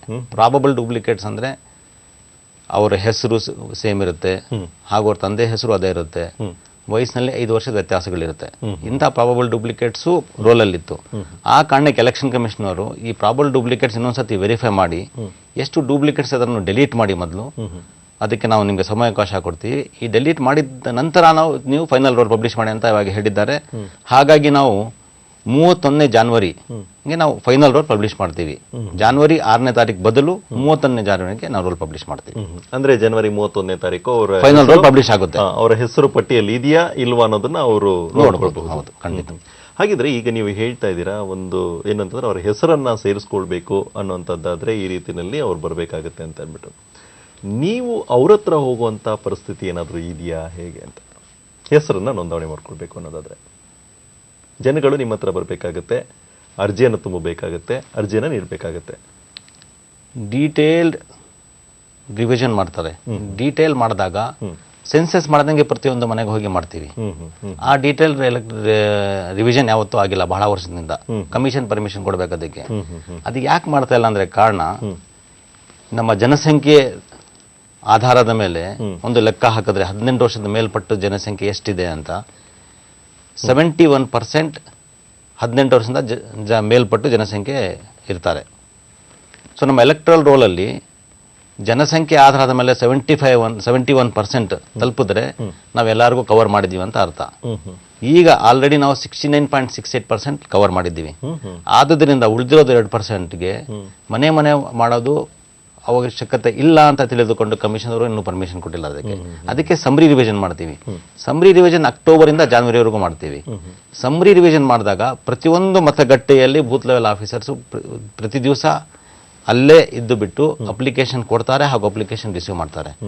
ಅದರ ಜೊತೆಲಿ ಈ ಬಾರಿ ಸ್ಪೆಷಲ್ ಆಗಿ ನಾವು ಯಾವ್ಯಾವ ಪೋಲಿಂಗ್ ಸ್ಟೇಷನ್ ಅಂದ್ರೆ ಮತಗಟ್ಟೆ ವ್ಯಾಪ್ತಿಯಲ್ಲಿ ಕಡಿಮೆ ನೋಂದಾಯಿತ ಆಗಿದ್ದಾರೆ ಜನ, ಅಲ್ಲಿ ನಾವು ಮೊಬೈಲ್ ವ್ಯಾನ್ಗಳು ಇಟ್ಟಿದ್ವಿ. BBMP ಏರಿಯಲ್ಲಿ ಮೊಬೈಲ್ ವ್ಯಾನ್ ಇಟ್ಬಿಟ್ಟು ಅಪ್ಲಿಕೇಶನ್ ಕಲೆಕ್ಟ್ ಮಾಡಿದ್ದೀವಿ. ಹಾಗೂ ಸ್ಪೆಷಲ್ ಕಿಯಾಸ್ಕ್ ಮಾಡಿ ಸ್ಲಮ್ ಏರಿಯಾಸ್ಲೆಲ್ಲ ಅಪ್ಲಿಕೇಶನ್ ಕಲೆಕ್ಟ್ ಮಾಡಿದ್ದೀವಿ. ಈಜಿಪುರದಲ್ಲೆಲ್ಲ ನಾವು ಇನ್ಸ್ಪೆಕ್ಷನ್ ಮಾಡಿದ್ದೀವಿ. ಹಾಗೂ ದೊಡ್ಡ ದೊಡ್ಡ ಫ್ಯಾಕ್ಟ್ರಿನಲ್ಲಿ ಎನ್ರೋಲ್ ಮಾಡ್ಸೋಕ್ಕೆ ಅವ್ರ ಪಾಪ ಫ್ಯಾಕ್ಟ್ರಿ ಅವರು ಫುಲ್ ಡೇ ಬಿಸಿ ಅಲ್ಲೇ ಇರ್ತಾರಂತ ಅಲ್ಲೇ ಕಿಯಾಸ್ಕ್ ಹಾಕಿ 4 ಜನಕ್ಕೆ ಅಲ್ಲಿ ಎಂಪ್ಲಾಯ್ ಮಾಡಿ ಅಲ್ಲೂ ನಾವು ಅಪ್ಲಿಕೇಶನ್ ಕಲೆಕ್ಟ್ ಮಾಡಿದ್ದೀವಿ. ಅಂದ್ರೆ ಒಟ್ಟಿನಲ್ಲಿ ಇಂಥ ಎಲ್ಲಿ ಹೆಚ್ಚು ಜನಗಳು ಇರ್ತಾರೋ ಅಂತ ಜಾಗಗಳಿಗೆ ತಾವೇ ಅರ್ಜಿಗಳನ್ನ ನೀಡಿ ಅವರನ್ನು ನೋಂದಾಯಿಸಿಕೊಳ್ಳುವಂತ ಕೆಲಸಗಳನ್ನು ಕೂಡ ಮಾಡ್ತಾ ಇದ್ದೀರಾ. ಮುಂದಿನ ಕರೆಯನ್ನ ತೆಗೆದುಕೊಳ್ಳೋಣ. ರಾಣಿಬೆನ್ನೂರಿಂದ ಇರುವಂತದ್ದು ರುದ್ರಮುನಿ ಅವರೇ, ಕೇಳಿ ತಮ್ಮ ಪ್ರಶ್ನೆನ. ರುದ್ರಮುನಿ ಅವರೇ ಕೇಳಿ ತಮ್ಮ ಪ್ರಶ್ನೆ. ಕೇಳಿ. ಹಲೋ ಹಲೋ, ಕೇಳಿಸ್ತಾ ಇದೆಯಾ? ಕೇಳಿಸ್ತಾ ಇದೆ ಸರ್. ಪ್ರಶ್ನೆ ಕೇಳಿ ಆಗಿದ್ರೆ. ಈಗ ಮೊದಲು ನಾವು ದಾವಣಗೆರೆ ರೂರಲ್ ಕಾನ್ಸ್ಟಿಟ್ಯೂನ್ಸಿಯಲ್ಲಿ ಇದ್ದೀವಿ ಸರ್. ಹಾ. ಈಗ ರಾಣೆಬೆನ್ನೂರು ಶಿಫ್ಟ್ ಆಗಿದ್ದೇವೆ. ರಾಣೆಬೆನ್ನೂರು ತಾಲೂಕು ಉಪ್ಪುಂದ ಅಂತ ಹೇಳಿ. ಈ ಉಪ್ಪುಂದದಲ್ಲಿ ನಾವು ಫಾರ್ಮ್ ನಂಬರ್ 6 ಕೊಟ್ಟಿದ್ದೇವೆ. 4 ಕೂಡ ಮೆನ್ಷನ್ ಮಾಡಿದ್ದೇವೆ. ಆದ್ರೂ ಕೂಡ ಅಲ್ಲಿ ಮೊದಲಿನ BLO ಕಡೆಯಿಂದ ಡಿಲೀಷನ್ ಸ್ಲಿಪ್ ತಗೊಂಬರ್ರಿ ಅಂತ ಹೇಳ್ತಾರೆ. Is it right? ಉತ್ತರವನ್ನು ನೀಡ್ತಾರೆ. It is not right. Actually ಕಾನೂನು ಪ್ರಕಾರ ನೀವೇನು ಹೊಸ ವಿಳಾಸದಲ್ಲಿ ಫಾರಂ 6 ಕೊಟ್ಟಿದ್ದೀರಾ ಅಲ್ಲಿಯವರು ನಿಮ್ಮ ಅರ್ಜಿ ಪಡಿತಾರೆ. ಹಾಗೂ ಆ BLO ಮತ್ತು ಆ ಮತಕ್ಷೇತ್ರದ ಎಲೆಕ್ಟ್ರಲ್ ರಿಜಿಸ್ಟ್ರೇಷನ್ ಆಫೀಸರ್ ಜವಾಬ್ದಾರಿ ಇನ್ನೊಂದು ERO ಹತ್ರ ಕಳಿಸಿಕೆ. ನೀವು ಡೆಲಿಷನ್ ಸರ್ಟಿಫಿಕೇಟ್ ತರೋ ಅವಶ್ಯಕತೆ ಇಲ್ಲ ಆಸ್ ಪರ್ ರೂಲ್. ನೀವು ಪಾರ್ಟ್ ನಂಬರ್ 4 ಅಲ್ಲಿ ತುಂಬಿದ ತಕ್ಷಣ ನಿಮ್ಮ ಜವಾಬ್ದಾರಿ ಮುಗಿಯಿತು. ಅಲ್ಲಿ ಹಳೇ ಎಲೆಕ್ಟ್ರಲ್ ನಿಮ್ಮ ಮತಕ್ಷೇತ್ರದಲ್ಲಿ ಹೆಸರನ್ನು ಡಿಲೀಟ್ ಮಾಡೋ ಜವಾಬ್ದಾರಿ ERO ಅವರು. ERO ಟು ERO ಕಮ್ಯುನಿಕೇಟ್ ಮಾಡಿ ಅಲ್ಲಿ ಹೆಸರು ಡಿಲೀಟ್ ಮಾಡಿಸ್ಬೇಕು. ಹೊರತು ನಿಮ್ಮಿಂದ ಡೆಲಿಷನ್ ಸರ್ಟಿಫಿಕೇಟ್ ತಗೊಂಬ ಅಂತ ಹೇಳೋದು ಸರಿ ಕ್ರಮ ಅಲ್ಲ, ಸರಿ ಅಲ್ಲ ಅಂತ ತಾವು ಹೇಳ್ತಾ ಇದ್ದೀರಾ. ಹಾಗಿದ್ರೆ ಈಗ ಅವ್ರಿಗೆ ಹೇಳಿದ್ದಾರೆ ಆ ರೀತಿಯಲ್ಲಿ. ಈಗ ಆ ರೀತಿ ಇದ್ರೆ ಅವ್ರು ಏನ್ ಮಾಡಬೇಕು? ಹಾಗಿದ್ರೆ ನೀವು ಅವ್ರ ಮೇಲೆ ಹೇಗೆ ಕ್ರಮ ಕೈಗೊಳ್ತೀರಾ? ಇದ್ರ ಬಗ್ಗೆ ಏನು ಹೇಳ್ಬೋದು? ಇದು lack of knowledge at level of BLO. Booth level officers teachers ಇರ್ತಾರೆ, ನಮ್ಮ ವಿಲೇಜ್ ಅಕೌಂಟೆಂಟ್ಸ್ ಇರ್ತಾರೆ, ಅಂಗನವಾಡಿ ವರ್ಕರ್ಸ್ ಇರ್ತಾರೆ. ಅವರಿಗೆ ಆ ಥರ ಪ್ರಾಬ್ಲಮ್ ಇದ್ದರೆ ತಾವು 1950ಗೆ ಕರೆ ಮಾಡಿ ಕಂಪ್ಲೇಂಟ್ ಕೊಡ್ಬೋದು. 1950 toll free number election related ಕಂಪ್ಲೇಂಟ್ಸ್ಗೆ, ಅಥವಾ ನಮ್ಮ ಕಚೇರಿಗೆ ಫೋನ್ ಮಾಡಿ ಒಂದು ಸ್ಪೆಸಿಫಿಕ್ ಆಗಿ ಕಂಪ್ಲೇಂಟ್ ಕೊಟ್ಟರೆ ಇಂಥ ಮತಕ್ಷೇತ್ರದಲ್ಲಿ ಇಂಥ ಬೂತ್ ಲೆವೆಲ್ ಆಫೀಸರ್ಗೆ ತೊಂದರೆ ಇದೆ ಅಂತ ನಾವು ಅವ್ರಿಗೆ ಡೈರೆಕ್ಷನ್ಸ್ ಕೊಟ್ಬಿಟ್ಟು ಅದನ್ನು ಪರಿಹರಿಸ್ತೀವಿ. ಫಾರ್ ಎಕ್ಸಾಂಪಲ್, ಇತ್ತೀಚೆಗೆ ಮ್ಯಾಂಗ್ಳೂರ್ ಸಿಟಿ ಕಾರ್ಪೊರೇಷನ್ ಇಂಥ ಕಂಪ್ಲೇಂಟ್ ಬಂದಿತ್ತು. ಒಬ್ಬರು ಫೋನ್ ಮಾಡಿ ನಮ್ಮ ಆಫೀಸ್ಗೆ ಹೇಳಿದ್ರು. ಅದಕ್ಕೆ ನಾವು ಮ್ಯಾಂಗ್ಳೂರ್ ಸಿಟಿ ಕಾರ್ಪೊರೇಷನ್ಗೆ ಸ್ಪೆಸಿಫಿಕ್ ಆಗಿ ಡೈರೆಕ್ಷನ್ ಕೊಟ್ಬಿಟ್ಟು ಇದು ಅವಶ್ಯಕತೆ ಇಲ್ಲ, ನೀವು ಡೆಲಿಷನ್ ಸರ್ಟಿಫಿಕೇಟ್ ಅವರಿಂದ ಕೇಳಬಾರ್ದು, ಹಾಗೂ ಡೆಲಿಷನ್ ಸರ್ಟಿಫಿಕೇಟ್ ಅಲ್ಲಿಂದ ಬಡಿದುಕೊಂಡು ಬಳ್ಳಿ ಅಂತ ನಾವು ತಿಳಿಸೋದು ತಪ್ಪು ಅಂತ ಅವ್ರಿಗೆ ಡೈರೆಕ್ಷನ್ಸ್ ಕೊಟ್ಟಿದ್ದೀವಿ. ಅದರಿಂದ ಅಲ್ಲಿ ಸರಿ ಹೋಗಿದೆ. ಇಲ್ಲೂ ಸ್ಪೆಸಿಫಿಕ್ ಆಗಿ ಪ್ರಾಬ್ಲಮ್ ಇದ್ರೆ ವಿಲ್ ಡೆಫಿನೆಟ್ಲಿ ಇಂಟಿಮೇಟ್ ದೆಮ್, ಅದು ಈ ಸಮಸ್ಯೆ ಬಗೆಹರಿಸ್ತೀವಿ. ಹಾಗಿದ್ರೆ ಮತ್ತೊಮ್ಮೆ ನಮ್ಮ ವೀಕ್ಷಕರಿಗೆ ಅನುಕೂಲ ಆಗಲಿ ಅನ್ನೋ ಉದ್ದೇಶಕ್ಕೋಸ್ಕರ ಸಂಖ್ಯೆಯನ್ನು ಕೂಡ ತೋರಿಸ್ತಾ ಇದ್ರು. ಮತ್ತೊಮ್ಮೆ ತಾವು ಹೇಳೋದಾದ್ರೆ ನೇರವಾಗಿ ಅವರು ಕರೆಯನ್ನ ಮಾಡಬಹುದು. ಮಾಡಬೇಕಾದಂತ ಸಂಖ್ಯೆ 1950 1950 1950ಗೆ ನೇರವಾಗಿ ಕರೆ ಮಾಡಿ ಅಲ್ಲಿ ತಮ್ಮ ಇತರದ್ದೇನೇ ಸಮಸ್ಯೆಗಳಿದ್ರು ಕೂಡ ಅಲ್ಲಿ ಹೇಳ್ಕೊಳ್ಬಹುದು, ಮತ್ತೆ ಅದಕ್ಕೆ ಪರಿಹಾರವನ್ನು ಪಡ್ಕೊಳ್ಬಹುದು. ಅದೇ ರೀತಿಯಲ್ಲಿ ಮುಂದಿನ ಕರೆಯನ್ನ ತೆಗೆದುಕೊಳ್ಳೋಣ. JC ನಗರದಿಂದ ಕರೆ ಇರುವಂತದ್ದು ರಮಕಾಂತ್ ಅವರು, ಕೇಳಿ ತಮ್ಮ ಪ್ರಶ್ನೆಯನ್ನ. ನಮಸ್ತೆ ಸರ್. ಮೊದಲನೇ ಬಾರಿಗೆ ಚಂದನ ವಾಹಿನಿ ಇಂಥ ಕಾರ್ಯಕ್ರಮಗಳ ಮಾಡ್ತಾ ತುಂಬಾ ಕೃತಜ್ಞತೆಗಳು, ಧನ್ಯವಾದಗಳು. ನಮ್ಮ ಪ್ರಶ್ನೆಗಳು ಏನು ಅಂತ ಹೇಳಿದ್ರೆ, ಈಗ 2006 ನಂತರ ವೋಟರ್ಸ್ ಏನಿದೆ ವೋಟಿಂಗ್ ಟೈಮ್ ಅಲ್ಲಿ ನಾವೇನೋ ಹೋಗ್ತೀವಿ, ಅಲ್ಲಿ ವಿತ್ ಫೋಟೋ ಇರುತ್ತೆ ಆ ಲಿಸ್ಟ್ ಅಲ್ಲಿ. ಸೊ ಆ ಟೈಮಲ್ಲಿ ನಮ್ಮ ಎಪಿಕ್ ಕಾರ್ಡ್ ಅಂತ ನಾವು ತಗೊಂಡು ಹೋಗ್ಬೇಕಾ ಅಥವಾ ಲೈಕ್ ಡೈರೆಕ್ಟ್ ಆಗಿ ಹೋಗಿ ಮತದಾನ ಮಾಡ್ಬೋದಾ ಅನ್ನೋದು ನಮ್ಮ ಪ್ರಶ್ನೆ. ಈಗ 2013ರಲ್ಲಿ ಅಸೆಂಬ್ಲಿ ಚುನಾವಣೆಯಿಂದ ನಾವು ಹೊಸದಾಗಿ ಎಲೆಕ್ಷನ್ ಕಮಿಷನ್ ಅವರ ಡೈರೆಕ್ಷನ್ ಮೇಲೆ ತಾವು ಹೇಳಿದಂಗೆ ವೋಟರ್ ಸ್ಲಿಪ್ ಹಂಚ್ತಾ ಇದ್ದೀವಿ. Voter slip is nothing but extract of ಮತದಾರರ ಪಟ್ಟಿ. ಮತದಾರರ ಪಟ್ಟಿಯಲ್ಲಿ ನಿಮ್ಮ ಹೆಸರು ಇರುತ್ತೆ, ಪೋಲಿಂಗ್ ಸ್ಟೇಷನ್ ಅಡ್ರೆಸ್ ಇರುತ್ತೆ, ಅದೇ ಪ್ರಕಾರ ಫೋಟೋ ಇರುತ್ತೆ. ಈ ಚೀಟಿ ತಗೊಂಡು ಹೋಗಿ ನೀವು ಕೊಟ್ರೆ ಮತ ಚಲಾಯಿಸಿಗೆ ನಿಮ್ಗೆ ಅವಕಾಶ ಮಾಡಿಕೊಡ್ತೀವಿ. ಎಪಿಕ್ ಅವಶ್ಯಕತೆ ಇರುವುದಿಲ್ಲ. ಆಲ್ಟರ್ನೇಟ್ ಡಾಕ್ಯುಮೆಂಟ್ಸ್ ಅಲ್ಲಿ ವೋಟರ್ ಸ್ಲಿಪ್ ಕೂಡ ಒಂದು ಆಲ್ಟರ್ನೇಟ್ ಡಾಕ್ಯುಮೆಂಟ್ ಆಗುತ್ತೆ. ಹಾಗಿದ್ರೆ ಈಗ ಮತದಾನ ಮಾಡಬೇಕು ಅನ್ನುವಂಥ ಸಂದರ್ಭದಲ್ಲಿ ಈಗ ತಾವು ಯಾವ್ಯಾವ ಒಂದು ದಾಖಲೆಗಳನ್ನು ಹೆಚ್ಚಾಗಿ ಕೇಳುವಂಥದ್ದು? ಬೇಸಿಕಲಿ ಮೊದಲು ಕೇಳೋ ದಾಖಲೆ ಎಪಿಕ್ ಕಾರ್ಡ್. ಎಪಿಕ್ ಕಾರ್ಡ್ ಇರಬಹುದು, ಅಥವಾ ನಮ್ಮ BLO ಸಹಿ ಮಾಡಿ ಕೊಟ್ಟಿರುವ voter slip. Voter slip 24 hours or 48 hours ಮುಂಚೆ, ಮತದಾನ ನಡೆಯೋ ಮುಂಚೆ ನಾವು ಅವ್ರಿಗೆ ಹಂಚಿರ್ತೀವಿ, ಮನೆಗೆ ಹೋಗಿ ಆ ವೋಟರ್ ಸ್ಲಿಪ್ ಕೊಡ್ಬೋದು. ಅದು ಇಲ್ಲ ಅಂದರೆ ಎನಿ ಫೋಟೋ ID ಕಾರ್ಡ್, 21 ದಾಖಲೆ ನಾವು ಪ್ರಕಟಿಸ್ತೀವಿ. ಎಲ್ಲ ನ್ಯೂಸ್ ಪೇಪರಲ್ಲೂ ಹಾಕ್ತೀವಿ ಯಾವ ದಾಖಲೆ ಕೊಡ್ಬೋದು ಅಂತ. ಅದು ರೇಷನ್ ಕಾರ್ಡ್ ಇರ್ಬೋದು, ಪಾಸ್ಪೋರ್ಟ್ ಇರ್ಬೋದು, ಡ್ರೈವಿಂಗ್ ಲೈಸೆನ್ಸ್ ಇರ್ಬೋದು, ತಮ್ಮ ಕಾಲೇಜ್ ID ಕಾರ್ಡ್ ಇರ್ಬೋದು, ಪ್ಯಾನ್ ಕಾರ್ಡ್ ಇರ್ಬೋದು. ಇಂಥ ಯಾವುದೇ ಒಂದು ಫೋಟೋ ಐಡೆಂಟಿಫಿಕೇಶನ್ ಕಾರ್ಡ್ ತಗೊಂಡು ಹೋಗಿ ನೀವು ಪ್ರಿಸೈಡಿಂಗ್ ಆಫೀಸರ್ ತೋರಿಸ್ಬೇಕು. ಆದರೆ ಈ ಡಾಕ್ಯುಮೆಂಟ್ಸ್ ಎಲ್ಲ ತೋರಿಸೋ ಮುಂಚೆ ಬಹಳ ಪ್ರಮುಖವಾದಿರೋದೇನೆಂದರೆ ತಮ್ಮ ಹೆಸರು ಮತದಾರ ಪಟ್ಟಿಯಲ್ಲಿ ಇರಬೇಕು. ತಮ್ಮ ಹತ್ರ ಎಪಿಕ್ ಕಾರ್ಡ್ ಇದ್ರೂ ಸಹ ಮತದಾರ ಪಟ್ಟಿಯಲ್ಲಿ ಹೆಸರಿಲ್ಲ ಅಂದರೆ ತಮಗೆ ಮತ ಚಲಾಯಿಸಲು ಅವಕಾಶ ನೀಡಲಾಗುವುದಿಲ್ಲ. ಮತ್ತೆ ಹಾಗಿದ್ರೆ ಈಗ ಈ ಒಂದು ಯಾವ್ಯಾವುದು ಪಟ್ಟಿಗಳನ್ನು ನೀವು ಇಂಥ ದಾಖಲೆಗಳಿರಬೇಕು ಅನ್ನೋದು ಅದನ್ನು ಯಾವಾಗ ನೀವು ಪ್ರಕಟಣೆ ಮಾಡುವಂಥದ್ದು? ಎಲೆಕ್ಷನ್ ಕಮಿಷನ್ ಆಫ್ ಇಂಡಿಯಾ ಒಂದ್ಸತಿ ನಾಮಿನೇಷನ್ಸ್ ಪ್ರೊಸೀಜರ್ ಸ್ಟಾರ್ಟ್ ಆದಮೇಲೆ ಎಲೆಕ್ಷನ್ ಅನೌನ್ಸ್ ಆಗೋ 10-12 ದಿನದ ಮುಂದೆ ನಮಗೆ ಒಂದು ಡೈರೆಕ್ಷನ್ ಕೊಡ್ತಾರೆ. ಇಂಥ 21 ಅಥವಾ 22, 23 ದಾಖಲೆಗಳನ್ನು ಆಲ್ಟರ್ನೇಟ್ ಡಾಕ್ಯುಮೆಂಟ್ಸ್ ನಾವು ಯೂಸ್ ಮಾಡ್ಬೋದು ಅಂತ ಅಲ್ಲಿಂದ ಬಂದ ಮೇಲೆ ನಾವು ಪ್ರಕಟಣೆ ಮಾಡ್ತೀವಿ. ಹಾಗೂ ಎಲ್ಲ ನ್ಯೂಸ್ ಪೇಪರ್ಸಲ್ಲೂ ಅನೌನ್ಸ್ ಮಾಡ್ತೀವಿ. ಎಲ್ಲ ಮತಗಟ್ಟೆಗಳಲ್ಲೂ ಅದು ನೋಟಿಸಲ್ಲಿ ಹಾಕಿರ್ತೀವಿ, ನೋಟಿಸ್ ಬೋರ್ಡಲ್ಲಿ. ಮುಂದಿನ ಕರೆಯನ್ನು ತೆಗೆದುಕೊಂಡ ಭದ್ರಾವತಿಯಿಂದ ಇರುವಂಥದ್ದು ಕುಮಾರ್ ಅವರು, ಕೇಳಿ ತಮ್ಮ ಪ್ರಶ್ನೆಯನ್ನ. ಹಲೋ ಹಲೋ ಹಲೋ, ಕೇಳಿ ತಮ್ಮ ಪ್ರಶ್ನೆಯನ್ನು ಕೇಳಿ. ಸರ್ ನನ್ನ ಹೆಸರು ಕುಮಾರ್ ಅಂತ, ಭದ್ರಾವತಿಯಿಂದ. ಕೇಳಿ ಕುಮಾರ್ ಅವರೇ. ಸರ್, ಇದು ನಾವು ನಗರಸಭೆಗೆ 8 ತಿಂಗಳಿಂದ ಅಪ್ಲಿಕೇಶನ್ ಕೊಟ್ಟಿದ್ವಿ. ಅದು ಅವ್ರೇನು ಸರಿಯಾಗಿ ರೆಸ್ಪಾನ್ಸ್ ಮಾಡಲಿಲ್ಲ. ಮತ್ತೆ ಪುನಃ ಇನ್ನೊಂದ್ಸತಿ ಅಪ್ಲಿಕೇಶನ್ ಕೊಟ್ಟಿದ್ದೀನಿ ಈಗ ಒಂದ್ ಮಂತ್ ಬ್ಯಾಕ್. ಆದ್ರೆ ಈಗ ವೋಟರ್ ID ಕೊಡ್ಬೇಕಾದಂತ ಅಪ್ಲಿಕೇಶನ್ ಇಸ್ಕೊಬೇಕಾದ್ರೆ 200-300 ಹಿಂಗ್ ಕಲೆಕ್ಷನ್ ಮಾಡ್ತಿರ್ತಾರೆ. ಸ್ವಲ್ಪ ಅದ್ರ ಬಗ್ಗೆ ಗಮನ ಕೊಡ್ಬೇಕು ಅಂತ. ಆ ಥರದ್ದು ಎಲ್ಲಿ ಕಂಡು ಬಂದಿದೆ? ಭದ್ರಾವತಿ ನಗರಸಭೆ ಸರ್. ಇದು ಕಂದಾಯ ಕಟ್ಟಿಸ್ಕೊಂತಾರಲ್ಲ ವಿಲೇಜ್, ಮಾಮೂಲಿ ಒಂದೊಂದು ಏರಿಯಾಗೆ, ವಾರ್ಡ್ಗೆ, ಅವ್ರ ಅಪ್ಲಿಕೇಶನ್ ಇಸ್ಕೊಬೇಕಾದ್ರೆ ಇಲ್ಲ ಮನೆಗೆ ವೋಟರ್ ID ತಂದು ಕೊಡುವಾಗ್ಲೂ ಹಿಂಗೆ ಅಮೌಂಟ್ ಕಲೆಕ್ಟ್ ಮಾಡ್ತಾರೆ. ಅದು ಸ್ವಲ್ಪ ಗಮನ ಕೊಡ್ಬೇಕು ಅಂತ ಅಷ್ಟೇ. ಈಗಾಗಲೇ ಆ ಥರ ನಡೆದಿದೆಯಾ ಅಲ್ಲಿ ನಿಮ್ಮ ಅನುಭವ ಬಂದಿರೋದು? ನಡೀತಾ ಇರ್ತದೆ ಸರ್. ಅದೇ ನಾವು ಕಲೆಕ್ಟ್ ಕೊಟ್ಟರೆ ಅದೇನು ರೆಸ್ಪಾನ್ಸ್ ತಗೊಳಲ್ಲ, ಉತ್ತರವನ್ನು ನೀಡ್ತಾರಾಗಿದೆ. ಇಲ್ಲ, ಖಂಡಿತ ತಾವು ನಮ್ಮ ಗಮನಕ್ಕೆ ತಂದಿದ್ದೀರಾ. ಇದು ಬಹಳ ತಪ್ಪು ಕೆಲಸ.